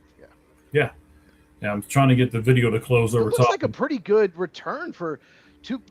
Roy Romero is a free agent of the year. I figured out when it says 2027 free agent, that means the end of this year. So 2 rentals, that's a pretty good get there for the Cardinals. I really like this trade for them. And they were kind of in it for a while, but I think they knew. Like, they're still at least probably a year away. Even they got 2 really good young players in Weatherholt and Walker. Mason Wynn. Well, I was thinking Jordan Walker, J.J. Weatherholt. But yeah, Wynn as well. Yeah. So, I mean, just to look at Josiah Ragsdale's stats here. This season in Double A, he's been, 119 plate appearances. He's got 28 runs, 28 hits. Wild that he's got both. 3 home runs, but he's got. No, I'm sorry. That's incorrect. 28 home runs, 28 hits. Daggone it. 12 home runs, 21 RBIs, and he's stolen 7 bases as well. Batting .292 in that league. That's a really good pitchers league. So, yeah, I agree with you. If you can hit there, you can hit pretty much anywhere, right? Yeah. Southern League, I've seen this over the years. My Braves and Cubs are both in the Southern League. You have guys are killing it in high A, and then they go to Double A, and the ballparks, bigger, more pitching friendly, and they just have these huge slumps. So, yeah, if you can hit in Double A in the Southern League, you're probably a pretty good prospect. Especially, he might have been hitting over 300. I can't remember now. I've already closed it. It's all right. Well, you are right on top of all this stuff. I'm looking at my Twitter, and the stuff that you mentioned 10, 15 minutes ago is already taken. Well, I have MLB Network on, and they just every time it breaks, they come on there. Your Braves have also traded Eli White to the Red Sox, by the way. I don't know if you had seen that or not, but I wasn't even going to mention. I mean, when they traded for Lane Thomas, his spot on the roster is pretty much gone. They just got a AAA reliever basically from the Red Sox. It was just 1-for-1. Red Sox probably needed a 4th or 5th outfielder. Eli White, he's just not very good. Yeah. So also, I want to mention Anubis Sports because they just redid some stuff for us. They're posting about us. We got a good relationship with them. They include our podcast in a lot of the stuff that they write about, which we certainly appreciate. And they're going to be doing that again tomorrow when we talk about some of the contracts that are kind of overinflated. And tomorrow night show, MLB deferred contracts. We are going to talk about the deferred money. We will have a chart that will tell you every team's deferred money over the next few seasons, and you'll kind of be surprised. You shouldn't be surprised who number 1 is, but you might be surprised who 2, 3, 4, and 5 are, and how much money all of those teams have deferred as well. We'll talk about that tomorrow on the Lights Out Sports Podcast. Let's talk about a team, Cheese, that we haven't even mentioned, I don't think, yet. The Minnesota Twins. Well, we did because they got Woo-Suk Go, one of the two, from the Tigers. We had to mention that one more time. They got Tommy Nance from the Blue Jays. They got A.J. Minter, a really good reliever from the Mets, and they also got a starting pitcher, Dean Kramer, from the Orioles. So they're one of those teams, Cheese, that's there, and they're thinking, okay, we'll make a few moves and see if we can push it all in and maybe get a wild card spot. Are you okay with a team like the Twins saying we're not sure if we can win the whole thing, but we at least want to get into the playoffs? I don't think they're going to get in. I don't think they have a good enough team. And give up any prospects? No, I think I would have kind of did what the Cardinals are doing: sell my rentals and just build through next year and after that. I don't love what the Twins have done necessarily. I mean, AJ Minter too, his hip could break at any moment. So I don't love it. All right. So the Mets, they made several moves today and yesterday and a few days before. They got Cole Mathis from the Cubs for David Peterson. They got Matt Schlesinger from the Tigers for cash. They got Billy Amick and another guy who I'm going to butcher his name, so I just won't say it. They got some other players, Gary Gill Hill from the Rays for the Freddie Peralta deal. We've not talked about that. Freddie Peralta to the Rays. Yes? No? Maybe? God, if that Freddie Peralta from last year shows up, it's the best trade here. But he just has. I don't know if it's the Brewers or what, but somehow Corbin Burns was much better for the Brewers. Peralta was. When you're in Milwaukee, they get the most out of you. Go somewhere else, and you're not very good. I don't know what it is. He just wasn't as good with the Mets. So maybe the Rays can get him back to last year's form. If they do, great. If he pitches like he did with the Mets, it's not really that great of a deal because he hasn't been pitching well. Yeah, he's 30 years old. This year with the Mets, he's got a 4.99 ERA in 22 games, 120 hits. He's given up 71 runs, 17 home runs. He's walked 48, struck out 113. Some of those stats just are not good whatsoever. And if you look at his wins above replacement, it's WAR. He is minus 0.2, and his record is 5-9. So not a good year, but we've also always said that Tampa Bay can do some crazy stuff with some crazy people, so maybe they'll be able to turn that around. Yeah, I mean, Tampa Bay, they're first in the East. They're ahead of the Yankees. So, I like their other move a little better, but, yeah, maybe. They're a well-run organization. They develop prospects well. I know he's a veteran, but maybe they can get the most out of him. Brooks Raley, the Mets got Brooks. Let's see, they got two guys. And when they traded Brooks Raley to the Phillies, we'll talk about the Phillies in a moment because they've made some really good moves. We haven't really talked about them. They traded away the catcher to the Dodgers that we already talked about, and they traded away Luke Weaver to the Pirates as well. Sorry, didn't mean to interrupt you. Big trade. The Nationals are trading Foster Griffin to the Cleveland Guardians. God, I almost said Indians. That's a big one. Cleveland going after a pitcher. Okay. Yeah, like they don't have enough. It's like the Dodgers going after a pitcher. I wonder if Foster Griffin is a rental. He is. Foster Griffin is a rental. Then of course you got to trade him. There was a rumor that they might hold on to him. It's like, why? Yeah. And he's been great for them. And it's crazy. Whenever guys like go to Japan and then come back and they're an all-star, it's just like every other team is like, why didn't you sign him?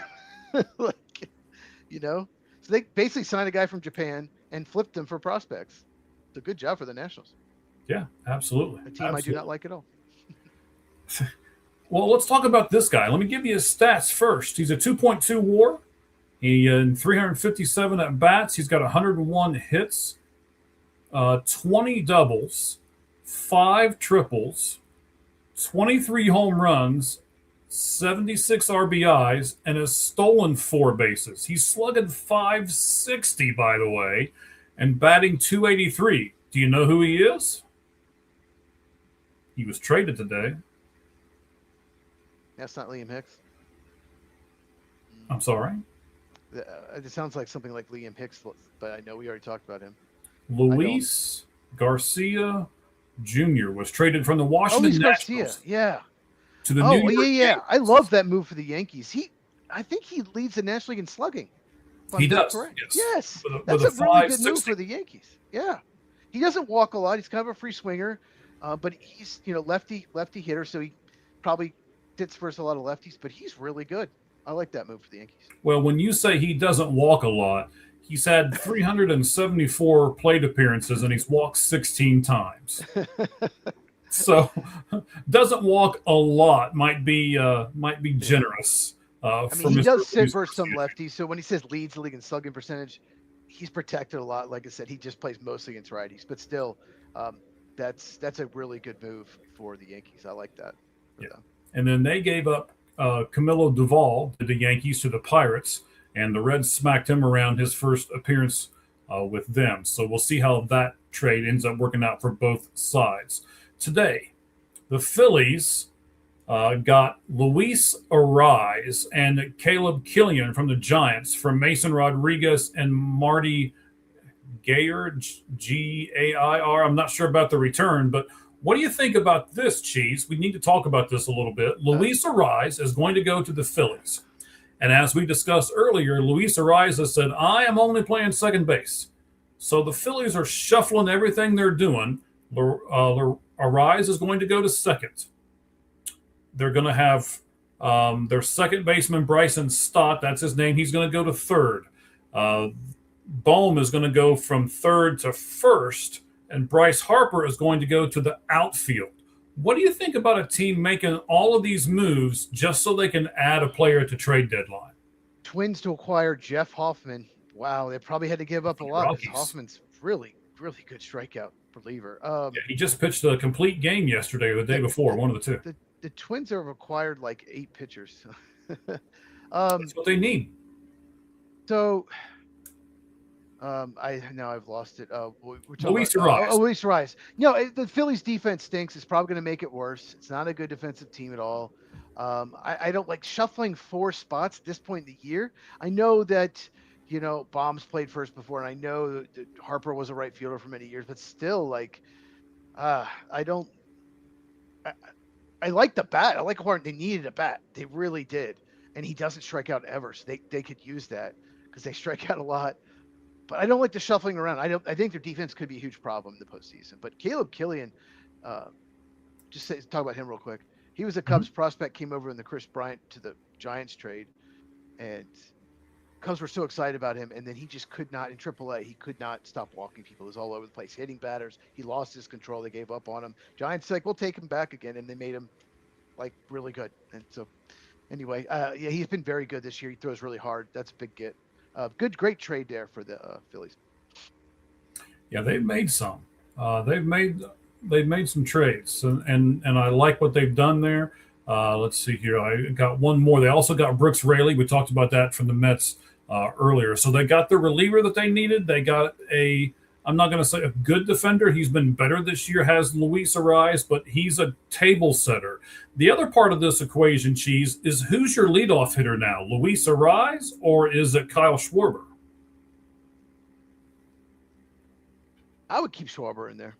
Think so? I would keep Schwarber in there. Where would you move Schwarber then? You can't hit him second. He's too slow. Right, you cannot. You absolutely can't. But with the power that he has, I'd say 4.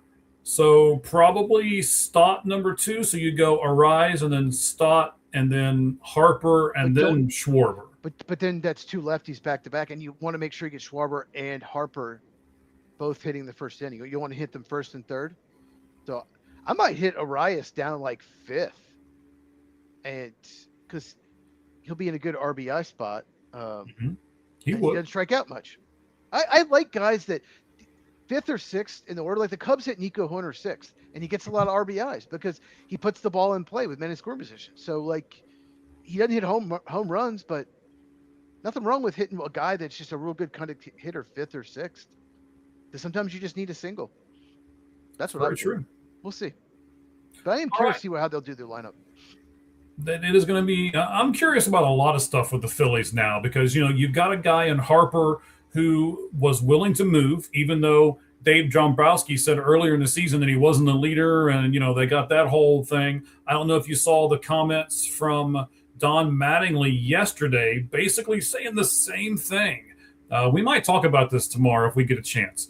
It's an interesting dynamic on this team because Harper basically said that the front office was not doing enough so the team can win.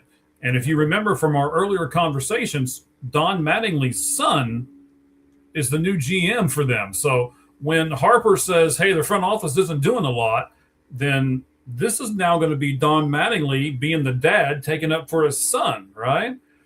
So there's and the Phillies, they're barely in the postseason. They got to within 2.5 games of the Braves. They're now 8 back. They have fallen off, and the Braves have been playing really well. So they were in danger of missing the postseason. They had to make some moves if they wanted to make it. And they're not one of those teams that's like, oh well, if we don't make it, it's fine. No, they're all in. They think they're gonna, they want to win the World Series. So I'm not surprised they've been this aggressive.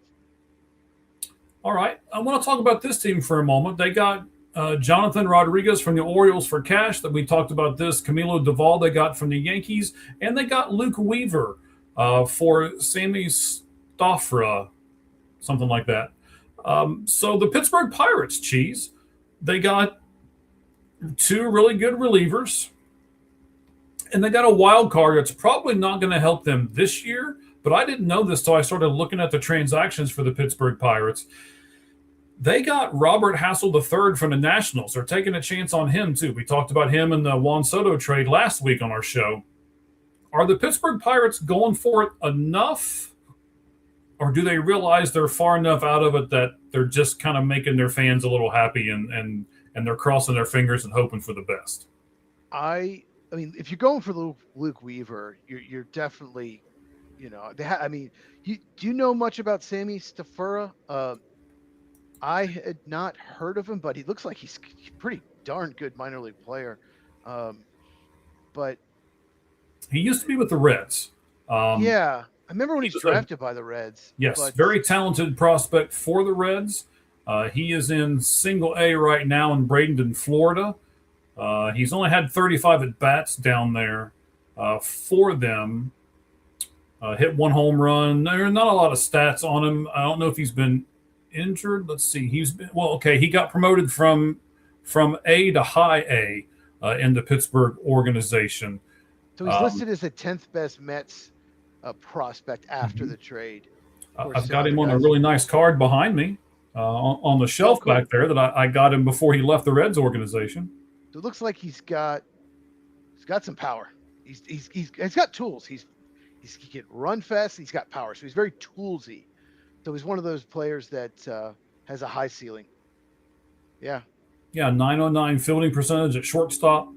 20 homers, 20 stolen bases. He's a 20-20 guy. So, yeah, very toolsy. I wonder if he can see when they're a shortstop prospect. Half the time they don't stay at shortstop. So so I wonder if will stay there, but you never know. Yeah, he was drafted by the Reds out of high school in the second round of the 2023 draft. So he bats right, throws right, shortstop, second baseman by trade, and he's only 21 years old. So, yeah, a good young prospect that they traded away to get Luke Weaver.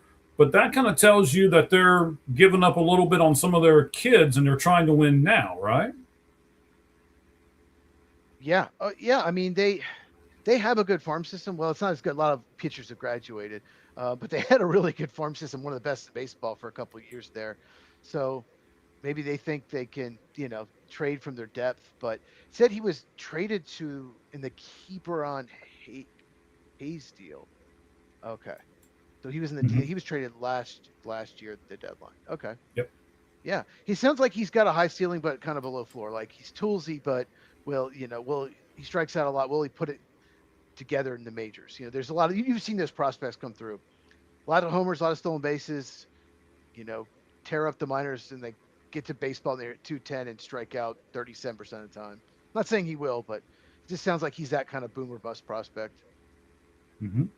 So the San Diego Padres and the San Francisco Giants made an interdivision trade as well. Robbie Ray goes to the Padres. So my first question to you, Cheese, the Padres are seemingly going for it. They didn't trade off a lot of the players that they could have, and they acquired Robbie Ray. Is this enough for them to get them into that wild card conversation a little more than they are right now?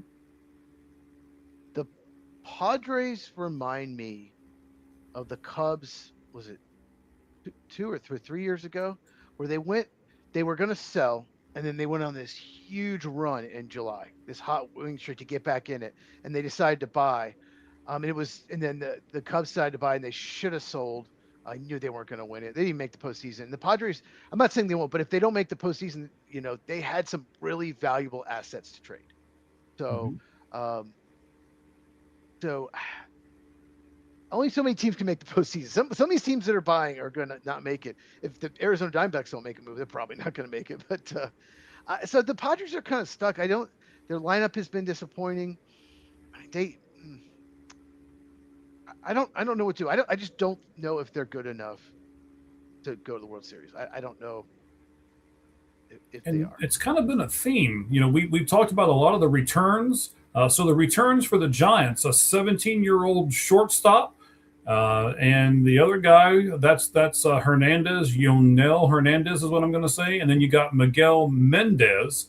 He is a young 23-year-old that has been in the system for a little bit with the Padres too. So he's a starting pitcher or right-hander.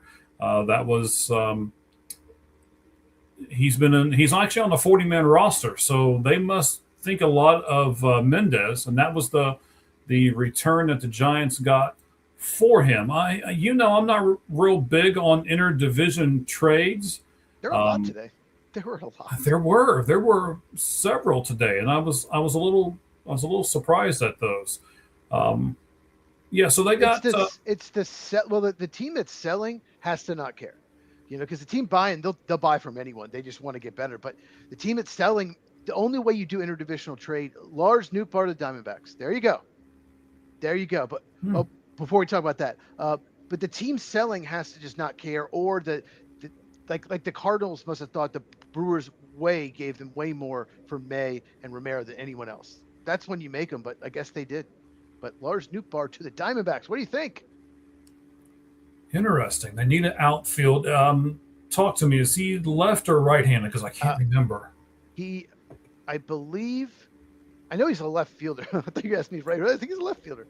Hang on, I'll find that real quick. I think he's a lefty, and he's been disappointing this year, but he's had some good years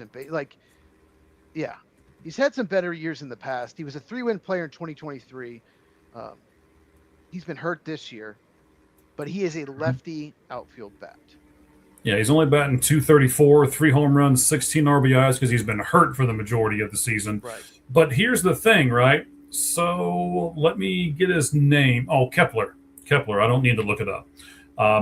Max Kepler has come alive for the Arizona Diamondbacks. Yes. He's their big left-handed bat, but there's a problem. And the problem is he was suspended earlier in the year for drug use, right? We'll just leave it at that. I missed that. I totally missed that. Yeah, you can look that up. He was suspended earlier in the year for drug use. Or he failed a drug test. I'll put it that way. So when you fail a drug test, you are not eligible for the postseason. So if they make the postseason, they need another left-handed bat in the outfield that can take Max Kepler's spot. And that's what I'm sure that's why they have Lars Nootbaar now, was to do that. So very interesting move, but they needed to do something like that because of that fact. You mentioned first baseman. It says here they were talking to the Cardinals about Alec Burleson, but he's controllable, I think, for 2 more years. But obviously they couldn't come to an agreement. I'm sure the price was very high for Burleson, especially he's controllable. Yeah, left-handed hitting first baseman with pop. So I would assume they wouldn't have given up a lot for Nootbaar because of what he is this year. But we'll see. We'll see about the return. I somehow missed that Kepler thing. I didn't know he was suspended. So yeah, he was suspended earlier in the year, so he won't be eligible for the postseason. Well, if real quick, if the Diamondbacks, so they got Nootbaar, if they get like someone like Casey Mize and maybe a bullpen, then you'll be happy. If they just do Nootbaar now, will you be disappointed, or do you think they have to go get pitching?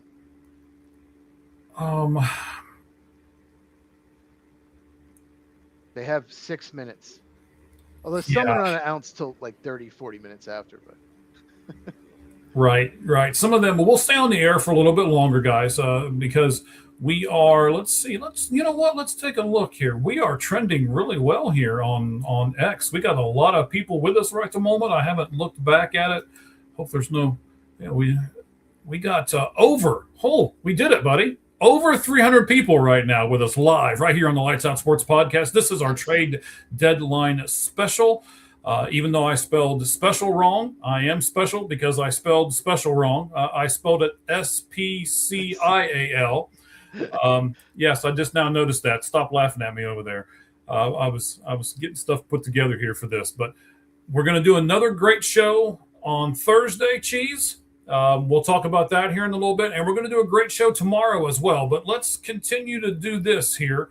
Only got a few more teams to go, and we will stick around a little bit after the trade deadline because, as you just said, even though it's 5 minutes or so away, there's always a deal or two that seems to get done after the smoke clears. So we'll see. The Mariners, they got Taylor Ward, and they got Sir Anthony Dominguez and Nolan Jones and Boston Smith for that, and the Luis Castillo deal. Do you think Taylor Ward is enough for the Seattle Mariners to challenge the Astros in the West? I do not. I mean, Ward's, walk machine, strikeouts are down, but the power's down too. So yes, it's definitely not a hitter's ballpark either. They needed a bat, but no, I don't. I don't think they just. It's just so weird how the Mariners and Blue Jays were so good last year, and just this is what baseball is. And the next year, you just half your team is having disappointing years for whatever reason. But yeah, Cal Riley, and I don't think so. I think the Astros, especially with getting Varsho, I think they're going to take the West. Okay, I'm with you. I think the same thing. I don't think it's enough. I keep refreshing everything. I'm trying to figure out what the Diamondbacks. They got Lars Nootbaar. Yeah, I got all that, but I'm trying to figure out what they had to give up for him. I can't find it yet. I'll get it, ladies and gentlemen. I'll make sure I get it before we go off the air here. So I'm with you, though. I don't think the Mariners, I don't think that's enough.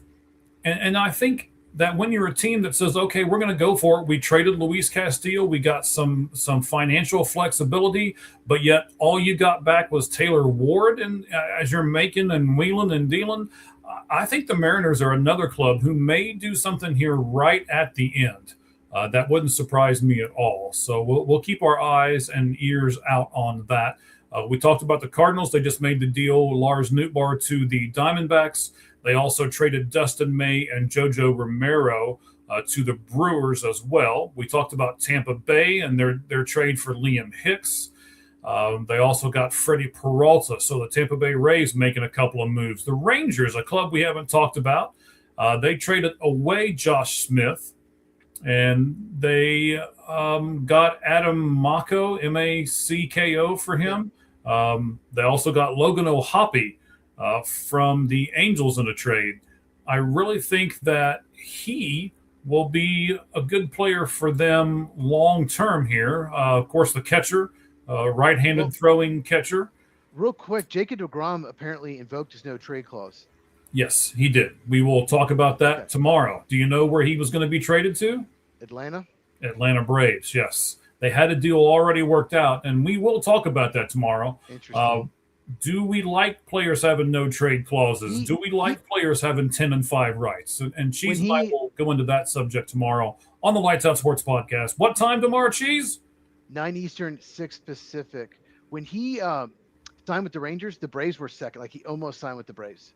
The Rangers came back and gave more money, so he was very close to signing with the Braves back then. But I guess he just wanted to stay with the Rangers. People don't want to move, you know?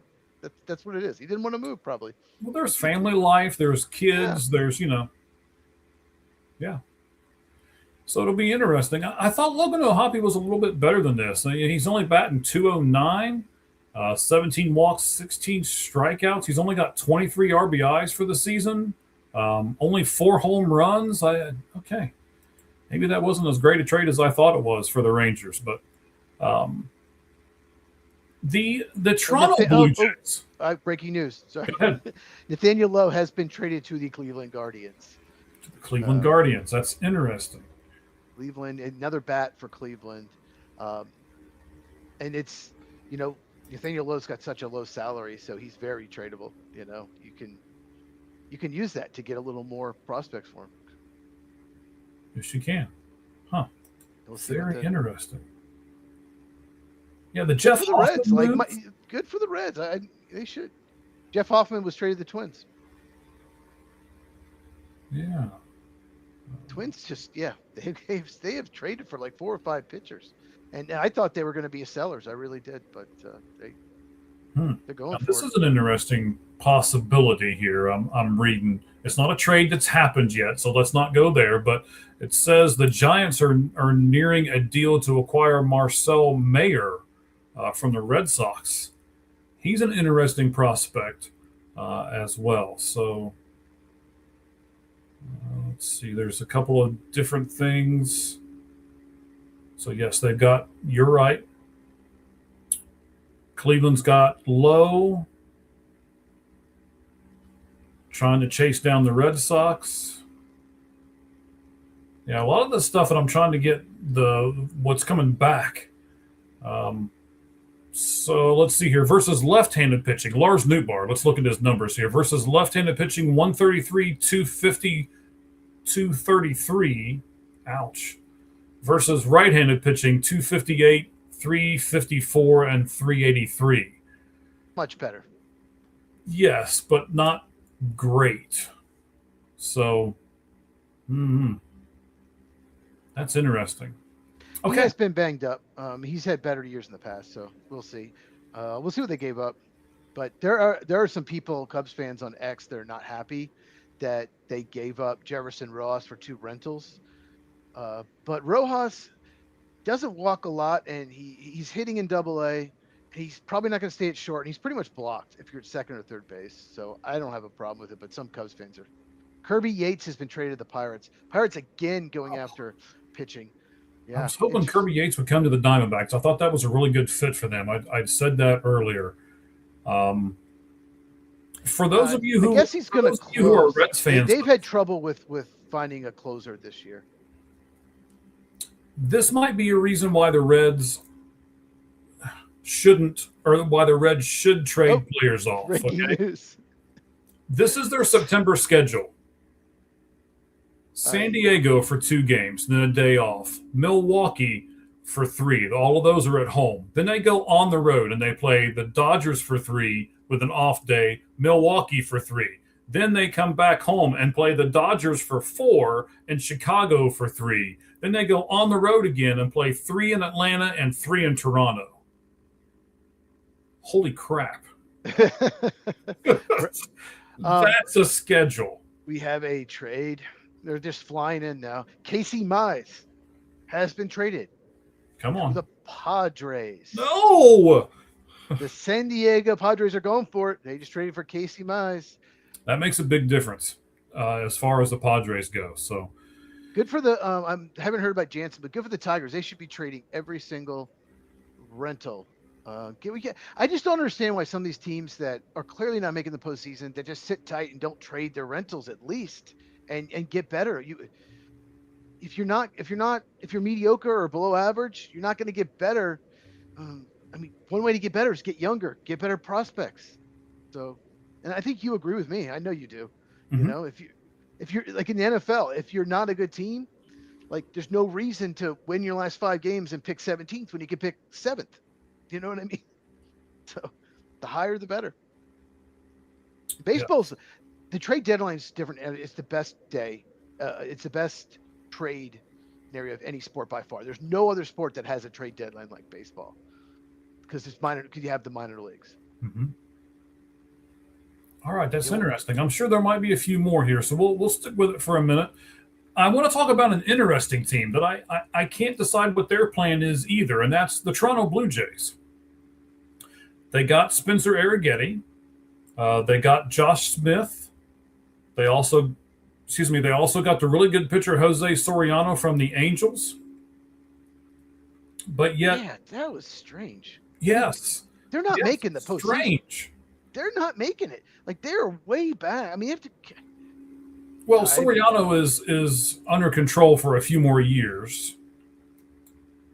Let's look him up real fast, and I'll. Right, I know that, but at the same time, like they give up a top 50 prospect, and they're not a good team.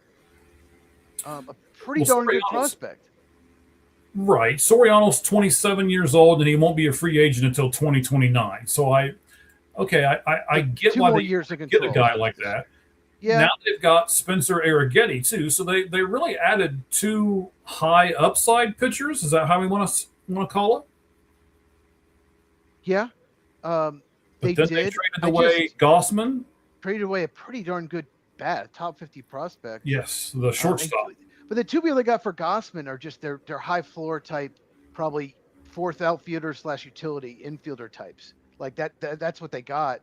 So I guess it's the best they could have gone. But it's funny, the Braves really wanted Soriano. They really need, but most of their pitchers are fly ball pitchers. They wanted to get a ground ball pitcher. He got a really good sinker, and so they even called the Blue Jays trying to get him from there. But yeah, I'm just surprised that the Blue Jays, being like 7-8 games under 500, wouldn't just try to sell why they would buy. But yeah, he is controllable, but we probably won't have a season next year. So Hey, calm down. Then the Washington Nationals. Last team we haven't really talked about and gone through what all they've done. They got Kyle Nicholas. They acquired Tom Cosgrove from the Astros. They traded away Robert Hassel III. And, of course, they traded away Luis Garcia Jr. They got Giovanni Cruz, Jack Siebert, Ben Gramble, and Jake Bird, all from the Yankees in that trade. So they got a pretty good haul from that as well. So, yeah, a little interesting today as we kind of wrap everything up here. Are you seeing anything else that we got going on there? I'm looking. So I don't know. Like sometimes stuff did come back for 10, 15 minutes after. Dodgers to reacquire Hunter Fiducia from the Rays, backup catcher. That's 2 catchers that the Dodgers have traded for. Oh, that's right. Will Smith is injured. Padres, Casey Mays, nothing else right now. There still could be a few more trickling in. Sure. Yeah, we'll give it a few minutes. But, I want to go back to Toronto for a second. Yes, they gave up Gossman. They also, remember, they gave up Hoffman to the Twins, right? So they were one of these teams that bought and sold. And I think that's really tricky to do. It'll be interesting to see if they continue to do that. If I guess it'll be interesting to see what they get moving forward because they did both. Yeah, there's always one team that buys and sells every year. There's always one, and that was the Blue Jays this year. So, yeah, I can't remember who it was last year, but there was another team that did. I can't remember. Was the Royals last year? I can't remember, but yeah, Soriano. A lot of teams wanted him, and I thought actually that they could. I think that Blue Jays won that trade.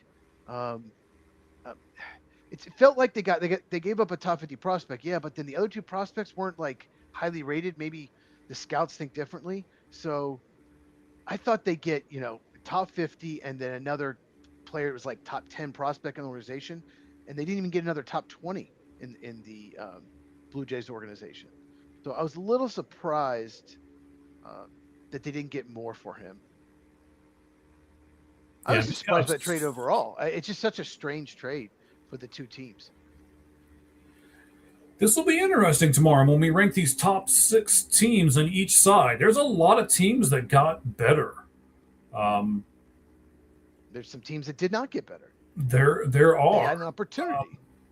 Orioles to these hold middle Trevor trades Rogers. that we didn't get a chance to talk about. You broke them, but to talk about them is interesting. Foster Griffin to the Guardians is interesting to me.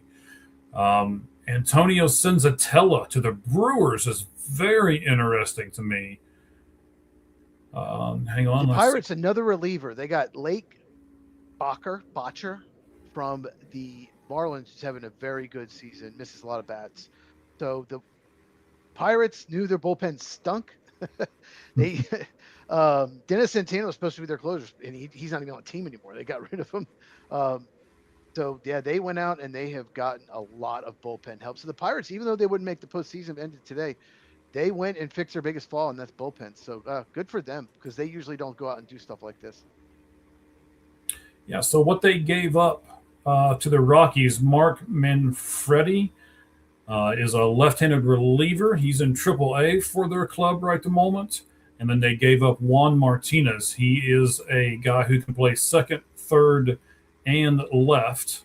And he's 19 years old. So, again, sticking with that trend, it seems like a lot of these guys are, a lot of these young guys are getting traded. And this guy's a speedster. So do you think, let me ask you this. Sure. Do you think that teams are willing to give up like high ceiling but younger prospects, and they don't want to give their double and AAA guys because they can maybe help them like next year? They're willing to, oh, guys that can't help us for 3 or 4 years, willing to give them up even if they're more talented than the double AAA guys? It does kind of seem that way. And I think a lot of the teams that are giving up players are also in that same kind of boat because it doesn't cost them a lot, right? They know they're controllable for quite a long periods of time. You know, these teams like the Rockies and that are doing this know that those guys are controllable for a while and they won't have to pay them. So I think that's part of it as well. The problem with that, though, from a seller standpoint, is you got 17, 18, like I can't remember who it was. You got a 17-year-old pitcher. What was that trade? I can't remember now. There's so many of them right at the moment. There's so many. But, like, yeah, they might have good stuff. High ceiling might have been a big international bonus money guy, right? Or a high school player just drafted last year. Problem is they have a lot of development left. It's a long way to go. They could get to AA and could just be terrible. So it's, you know, when you go out, when you trade for those young guys, and that's a prospect you're getting, you got to know that. I'll give you an example. When the Cubs traded Yu Darvish, they got 4 prospects. They got 4 of like the Padres' top 14 prospects, and Owen Casey, and 3 international guys that were 17, 18, 19 years old. All 3 of those guys flailed out. None of them were worth a crap by the time they got to AA. One of them didn't even make it AA. Owen Casey's the only thing they got for Yu Darvish, and they traded him right in his prime. So, you know, when you go for those young guys, yeah, they might have high ceiling, but it's a big risk because there's a chance they won't even sniff the major leagues. Yeah, there's a lot of those guys, and that's what they call them, prospects, right? Right. So I'm just seeing that the buyers, they're like, well, you'll give you those guys. They're risky, but we're not giving up, our best prospects in double and AAA because they could probably help us next year. I think that was a trend. Yeah, so that's there's a nice stat here. We'll throw this in. So in the deal with that the Yankees and the Giants have made, the Yankees are going to include Kadem Kent, the son of Hall of Famer Jeff Kent. Oh, and okay. So that's the second one today, right? Because Mark McGuire's son was traded earlier today. Yeah, I remember watching his son at Texas A&M. He was playing at Texas A&M last year. So who was he traded to? Who was he traded to? He was traded to the Giants because the thing here that this is from Bob Nightingale. I know you don't particularly care for him. I like Bob Nightingale. Okay. So Kent is now with the Giants, and the Giants drafted Peyton Bonds, which is Barry Bonds' nephew. So now we've got another Kent and Bonds. Oh, they don't like each other. But they both have ties to the organization. Caden Kent, yeah, I watched him at Texas A&M. I remember. I think they made the finals last year and lost to Oklahoma, or made it pretty far. Okay. But this is long-time Giants. Yeah. Dan El Capitan has tweeted out that there's breaking news. The Dodgers have signed relief pitcher Jesus Christ and are in deep talks with the ghost of Babe Ruth. So, yeah, I thought that was pretty funny. They're getting Julio Franco. They're signing Julio Franco, he was really cool in Vietnam. He was very good Vietnam veteran. But Braves, remember Julio Franco was like 45 playing for the Braves. Yeah. How old do you think he is now? Let's look it up. Julio Franco is ancient. He is 67 years old. He's 67, and I watched him play when I was probably in high school. Yeah, I did. Oh, that's crazy. He played for the Braves in 2007. He's 67. So that means he was, oh my God, he was 48 years old. That's crazy. We will have a little bit of football talk tomorrow. Yeah. I don't know. You usually give us the football part of it. I will tell you that we will talk about who Netflix has hired to do the games. There's a few games that they have signed that Netflix will be doing. It'll be interesting. They got Michael Irving over there for the pregame, and I won't give it away yet, but two former players that they signed to do everything. By the way, just looking, we follow over 8,000 people on our X account. We greatly appreciate it. And right now, really big accounts are barely above us. So we are right there. 1, 2, 3, 4. It's We're a big day fifth. for us. We talk a lot about baseball. It's big for us. Yes, we are fifth. We are the fifth largest streaming spot right now on X doing this trade deadline special. And we appreciate it. Just on X, we've got over 250, and altogether on all the platforms that we have right at the moment, over 300. So we appreciate all of you guys being with us. Hang out for just a few more minutes with us. We'll go to about 3:20, 3:30, something like that, just to make sure there's no more deals that will be done. That's 6:30 Eastern for anyone. Yes. Sorry, I'm doing fine. Arizona time here. Yeah. ladies So and gentlemen. we'll go for I'm another at, 15 minutes or so. Tomorrow, I just want to preview tomorrow's show. We'll be doing, I know that we'll be looking at 5 different topics for tomorrow's show, plus a few football things. We're going to look at a manager that was tossed during a rain delay. We'll talk about that. We'll ask, should you bunt to break up a no-hitter? Cheese said he had some stuff that he wanted to talk about as far as that part goes. I can't wait to talk to him about that tomorrow. I want to talk about the Red Sox, and I want to talk about the run that they have been on. It's a crazy run. Wait till you see some of the stats that I've got on it.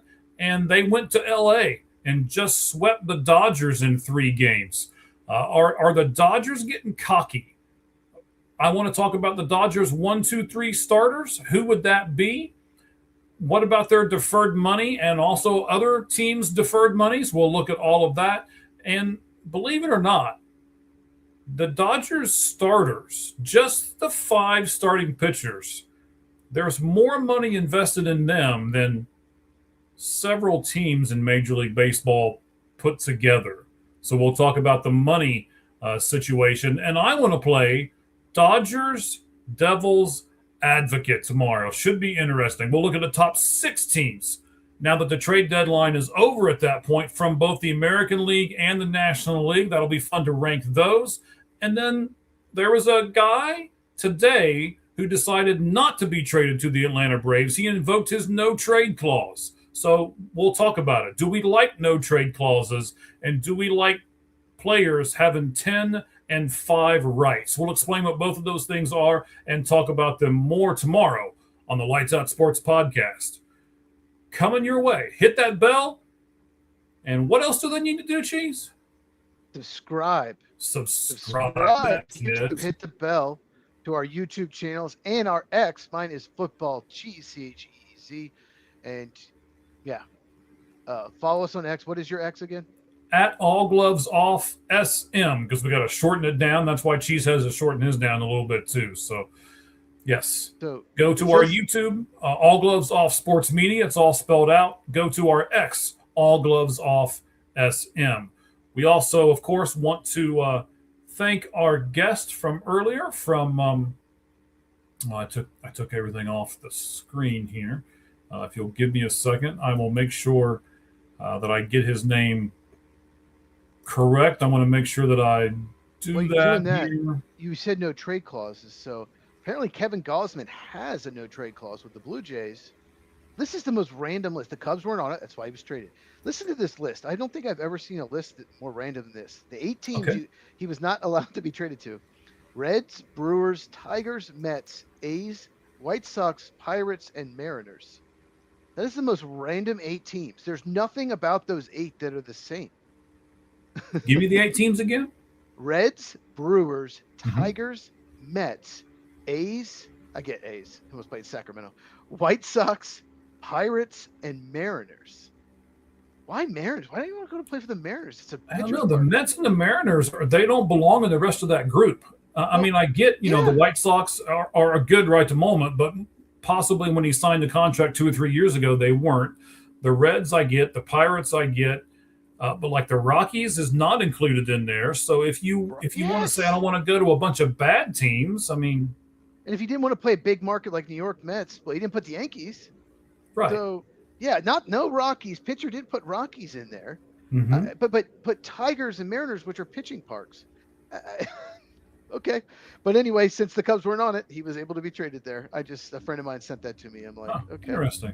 Well, that's a good friend, buddy. I like that list. That's an interesting thing. Of course, the far end of the bench, we had Jimmy Pilato on earlier. You can catch them on, I believe, Thursday. They are the newest part to All Gloves Off Sports Media. We very much appreciate him being on today. I'm going to get you to pick 8 teams to your no trade list. We're going to get Mike to pick his no trade list. You get 8 teams. That's what we should do tomorrow. We're going to do it tomorrow. I like that idea. Let me write that down. Mike has to pick 8 teams he can't be traded to. And you can either be on the Diamondbacks or Reds. You can play. You can pick which team you're on. I got to write that down because I'll never remember. So 8 teams I can't be traded to. 8 teams you can't be traded to if you had to pick. So that's So you're Kevin Gossman, but you're on you can either be on the Reds or Diamondbacks. Those are your favorite teams. And then so I'm a pitcher because it's a difference. Yes, you're a pitcher. You are a pitcher. Yeah, good point. You are a pitcher, and that's important. Wow, I have to do my research tonight now. Okay. And, I'll come up with a couple NFL topics because training camp's going on now as well. Yeah, pads are on, right?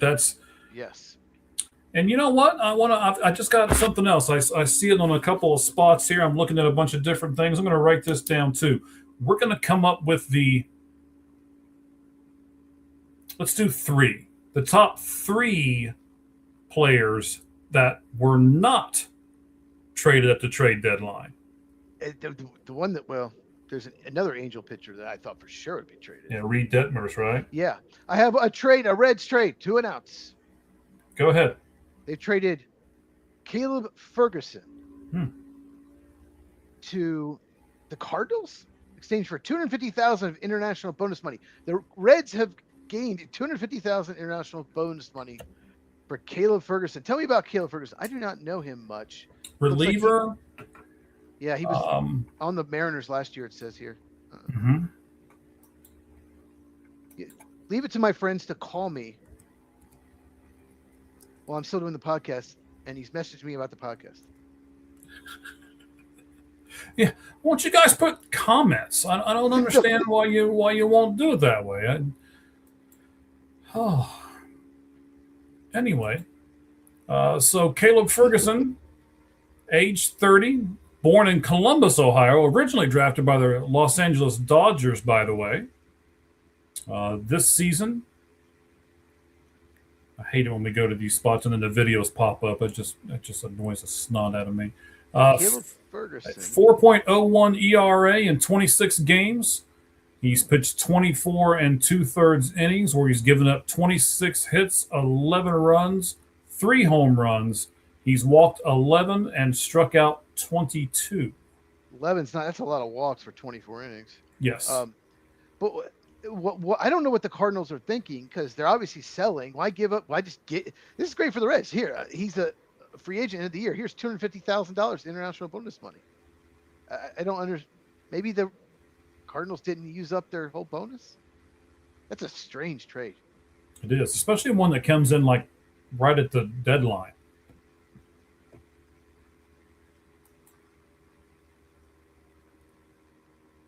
Very interesting. Yeah, I keep kind of refreshing stuff here, making sure we're getting everything because we don't want to leave anything on the table here. Yeah, I'm getting a lot of texts from people, but they're not putting comments. Comment, people. Comment. People like prefer to just text. I don't know what it is. Like it's only your friends, sir. We're millennials. We're just this is what. I don't even like texting, actually. So you're one of the guys who would rather call somebody than text them? Well, I mean, no, I'd rather. I mean, little things just text there, but even just like sometimes like long texting, like oh, it can get you know really I annoying. don't. So I'm the guy that doesn't mind to text, but when I'm texting, the punctuation has to be right.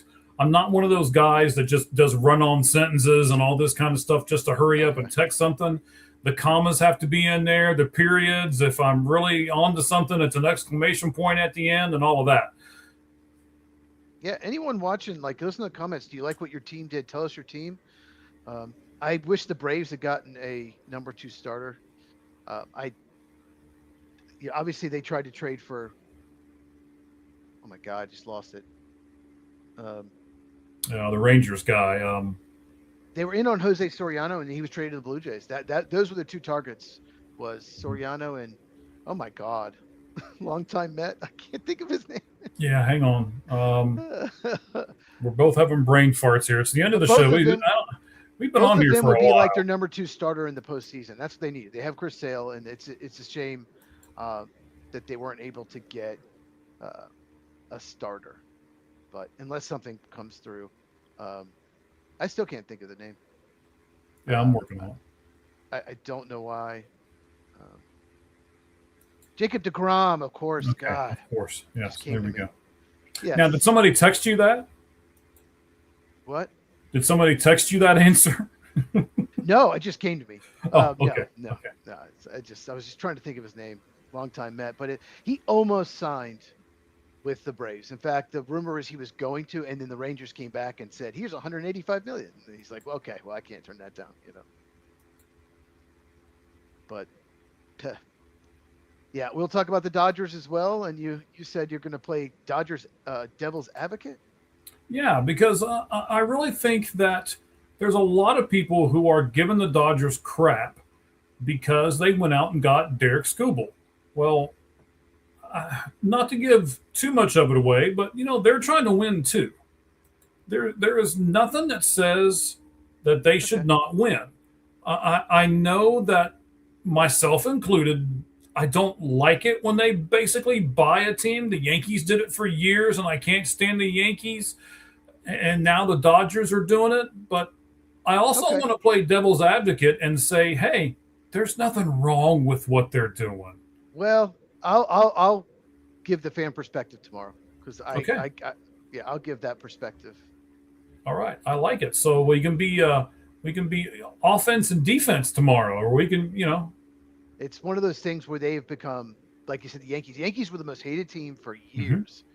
Mm-hmm. The Derek Jeter, Bernie Williams teams, all those, and then and now it's the Dodgers, and that's what's it's becoming. And we'll talk about that tomorrow. But I will say this, right? And I'm going to write it down because I want to make this point tomorrow too. I'm writing all kinds of stuff down. You need a good villain. You need Darth Vader. Yes. Darth Vader, one of the best villains in movie history. You need a good villain. You need a Thanos. Yes. So whatever team makes it from the other league, right? Everybody will be on that bandwagon, like the Blue Jays last year and all of that, right? We will clamor. We will cross our fingers. We will pray to God that someone can beat the Dodgers, the hated Dodgers, because they come in and just buy up everything. Well, so here's the thing with the Dodgers, separate from what you were talking about. Mm-hmm. They have more left-hand pitching than anyone. And the Cubs and Braves, especially the Braves, really struggle with left-hand pitching. I don't know what the Brewers are. I'd have to look it up. But, here it is. Okay. No, actually, the Cubs do hit left-handed pitching pretty well. Looks like the Brewers and the Braves hold on, let me go back. They just had a stat. Let me go back. You can go back live TV. You can pause it. Okay. The Phillies, 25th against lefties. Pause. Braves, 14th against lefties. Brewers, 16th. Cubs, 2nd as far as average. So Cubs are the only team of those top 5 teams that are even in the top 13 against left-hand pitching. So I think they looked and said, these teams hit righties better than lefties. That's really interesting. Wow. The Braves better hope they don't have a long series against Dodgers because, yeah, they struggle against lefties. So we said earlier how not great Lars Nootbaar's stats are. So I'm starting to, I've got some Diamondback connections here. I'm starting to get some stuff back. They traded right-hander Daniel Egan, Eagen, Sure. and left-hander Sando Santana, who is a Double-A guy. And those are two of the three players that are headed back to St. Louis in this deal. And Egnan is the 13th ranked prospect in Arizona's farm system. They gave up the 13th ranked prospect and two other prospects, and all they got back was Lars Nootbaar. I might end up hating this deal before it's all said and done. I mean, it's better than your 13th is better than 9th or 6th or 7th, I mean. Well, I appreciate the mathematical education, sir. The Cubs gave up their 13th best prospect in the trade for Gosman, but they got Gosman. Yeah. Right. Yeah. Lars Nootbaar and Gosman are not even comparable, sir, and we both know this. Yeah. I'm trying to see. Oh, no. Pirates placed Mitch Keller on 60-day injured list. All right, so Reds to acquire Juan Brito from the Guardians. There you go. I was getting ready to say the same thing. He was DFA just a couple of days ago by them. This isn't a big trade, is it? This isn't something. Okay. No, okay. I was like, I don't know who that is. There's a reason for that. Yeah. The only really strange one at the last minute was the Reds getting $250,000 international bonus money for a reliever that's free agent of the year that's average, maybe league average type reliever. Caleb Ferguson. That makes no sense to me. But good for the Reds. Yeah. Yes. And they got traded Nathaniel Lowe. I'm a little surprised Kenley Jansen wasn't moved. I mean, there's some. We'll talk about that tomorrow. Who we were surprised it was not moved. Yeah, there are some surprises for me that were not moved whatsoever. And again, we'll talk about that tomorrow. So we're going to be doing two more shows this week, ladies and gentlemen. So you've got tomorrow's regular show. And you've also got Thursday's show. Cheese, what time does the game start Thursday? Let's tell everybody what time we're going to start on Thursday. So it says 8 Eastern, 5 Pacific. But you know how you got to make sure, because sometimes it'll tell you when the pregame starts. But I think it is. I think it starts. Let me make sure. It says 8 Eastern, 5 Arizona time. On Thursday, August 6th, Carolina Panthers, Arizona Cardinals. And is Larry Fitzgerald getting the Hall of Fame, correct? Yes. That's very cool. He was pretty darn good. So, yeah, we'll probably, what do you say, about 10, 15 minutes before we'll go live? Probably somewhere in that neighborhood. I mean, there's not really a, we're not going to go live an hour beforehand because we're going to be, yeah, definitely not. So let's plan on, but yeah, maybe 10 minutes before we'll go live. So that's 8 Eastern, 5 Pacific, 7 Central, 6 Mountain Time this Thursday. And tomorrow, of course, 9 Eastern, 6 Pacific. All right. Interesting how there's some stuff trickling in, but I'm not gonna read it too much because I'm not sure how credible some of these sources are that I'm getting here. But so the Twins also, we didn't talk about them on their last trade. They got Luis Varland from the Blue Jays as well. Wow. Red Sox gave up on Marcelo Mayer. Yes. Former top 5 pick, traded him to Giants for a lefty reliever. That's not.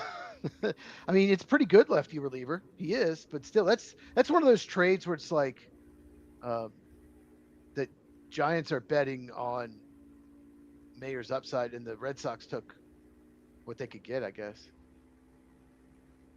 Wow. What were you saying? I don't know. Okay. I'm just surprised. Marcelo Mayer, remember when he was drafted? I was just saying because there were some conflicting reports on what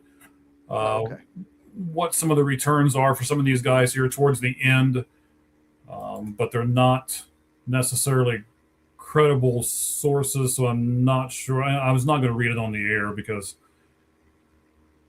I wasn't sure if it was good or not. So Marcelo Mayer, I remember when he was drafted, he was 4th overall pick in 2021. He was rumored to be the top pick for a while leading up to the draft. Then like the few days before, then it was like, oh no, they're gonna. I don't remember who it was, but he was at one point thought to be best player in the draft, and yeah, he's hit like 220 in his career. So he has been traded to the Giants. Giants taking a chance that he'll hit it. Interesting. That is interesting, actually. Red Sox made some moves. All right, buddy.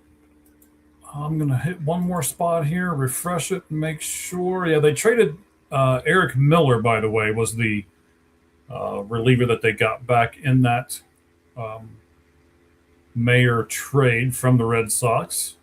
It just sounds like the Red Sox got better this year, but who will see long term if Mayer can figure it out, then that could be a big for the Giants. I think Giants fans would be very happy with that. Yeah, so let's see. A couple of minor things here. The Phillies got Colby Thomas for Seth Johnson in a trade with the A's. I have no idea who they are. Yeah. Another interesting move here. The Pittsburgh Pirates, they placed Mitch Keller on the 60-day DL. So in other words, they cleared a spot from one of the people that they traded for today. He pitched terrible against the Reds yesterday. The Reds beat him into the ground yesterday. So Juan Brito was the guy that the Indians designated for assignment when they made the Joe Adell trade, and then that's who the Reds have gotten for Nathaniel Lowe. Bring back the name Indians. Did I say Indians instead of Guardians? Did I? Good for you. No, it's good. I like that because that's the name. That's I grew up Chief Wahoo. That logo was so cool. Yeah, myself and Jimmy Pilato earlier from far end of the bench. We had him on at the very beginning of the show. We were talking about Cleveland and how they should have kept the Spiders, how they should have went back to the Spiders instead of going to the Guardians. I would have been much happier with that. So that's a way cooler name than Guardians. Spiders. So? Yeah, you can wear Spider-Man outfits. By the way, I saw Spider-Man. It was very good. I was going to ask you about it tomorrow, but we'll talk about it tomorrow. Oh yeah. So this was on Wolfie, maybe. We did talk about this move, but that's okay.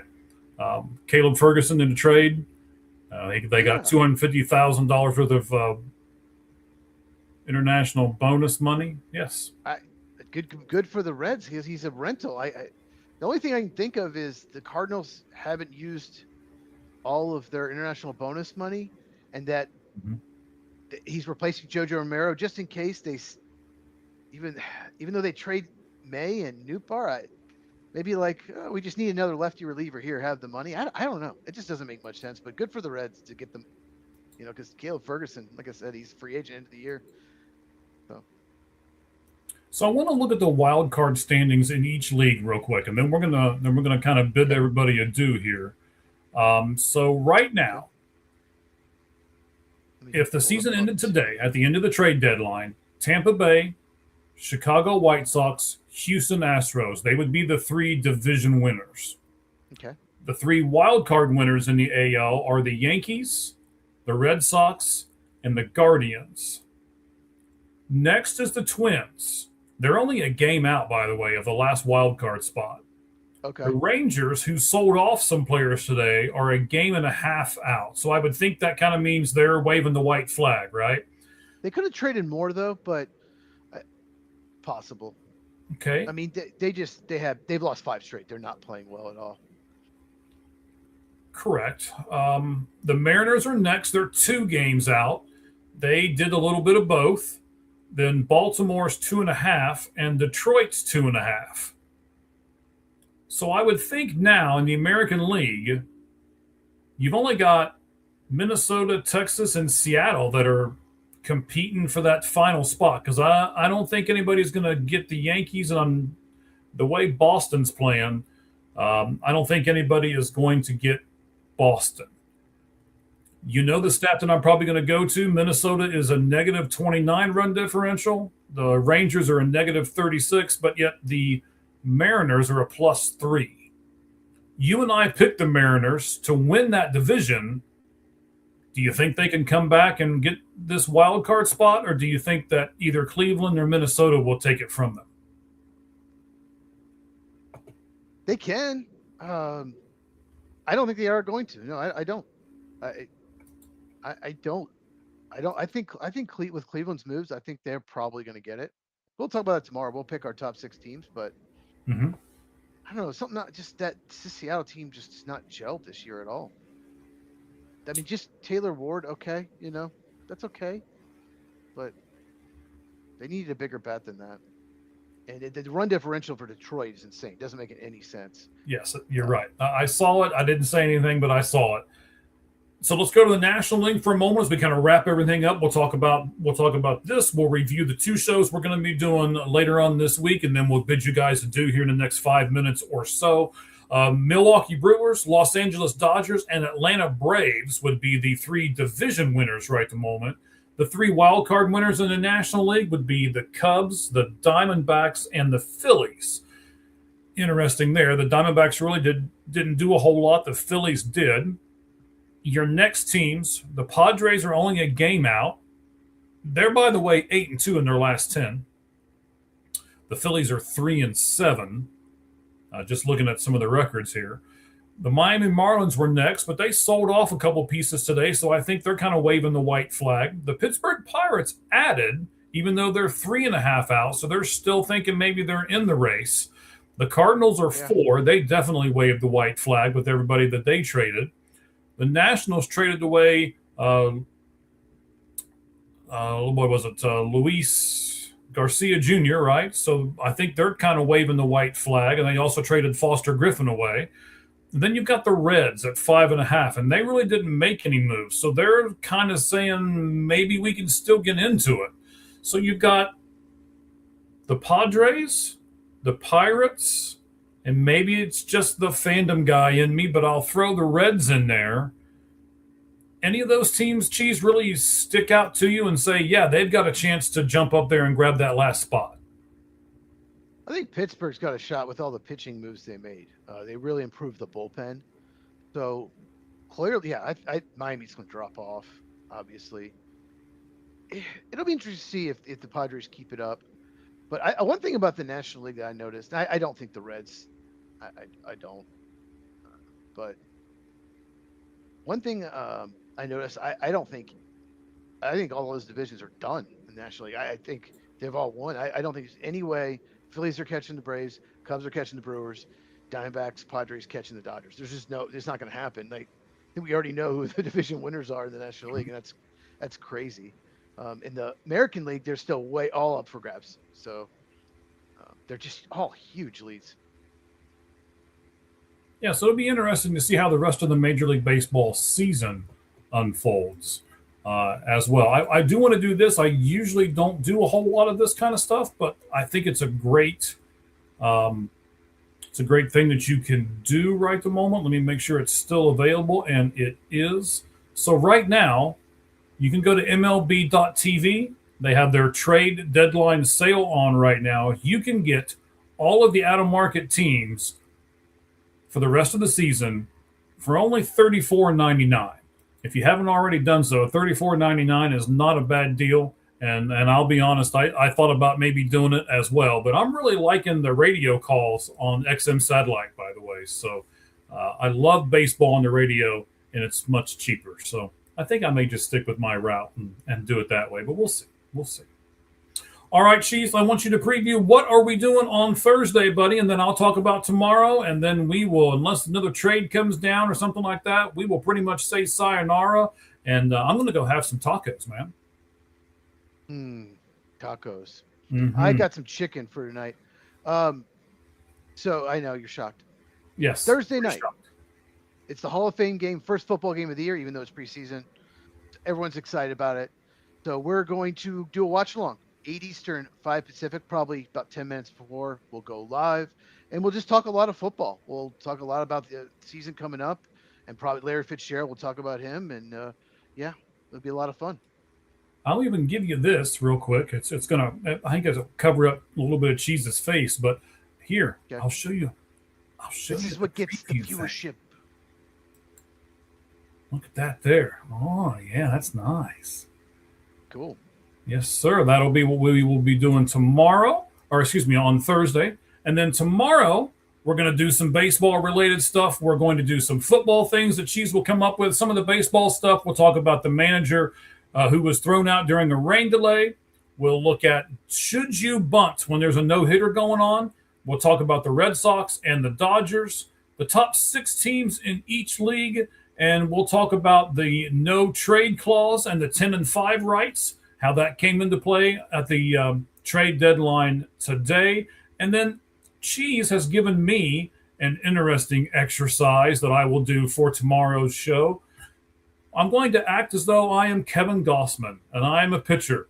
And there are 8 teams that I want to put on my no trade clause, and I get to pick any 8 teams. I'll come up with those, and we'll do a lot more tomorrow on the Lights Out Sports Podcast. Cheese, tell them what time, buddy. The podcast tomorrow is 9 Eastern, 6 Pacific. All right, sounds good. Anything you want to add to the end of the show, Cheese? No. No, he's like, can't no. wait for chicken. I just can't wait. Oh, I know it, man. Tacos sound really good. I can smell it from the kitchen. So can't wait to get out of here and get myself some tacos. But I'm certainly glad all of you were with us. We had a great time tonight. Once again, we want to thank Jimmy, our great guest from Far End of the Bench podcast. You can catch him on their YouTube. You can also catch their podcast on our YouTube, which is All Gloves Off Sports Media. You can catch us on X at All Gloves Off SM. Cheese is YouTube is Football with Cheese, and then the X is just Football Cheese, and cheese is spelled just how you see it on the screen, CHEEZ. Cheese, thank you very much, buddy. I'll see you again tomorrow, and I'm sure we'll see a lot of these fans tomorrow as well. Yep. But Enjoy until your then, tacos. as we say at the end of every broadcast, the only thing that's fair in life is a baseball hit between the third and first base lines. Good evening, everyone. We appreciate you coming out.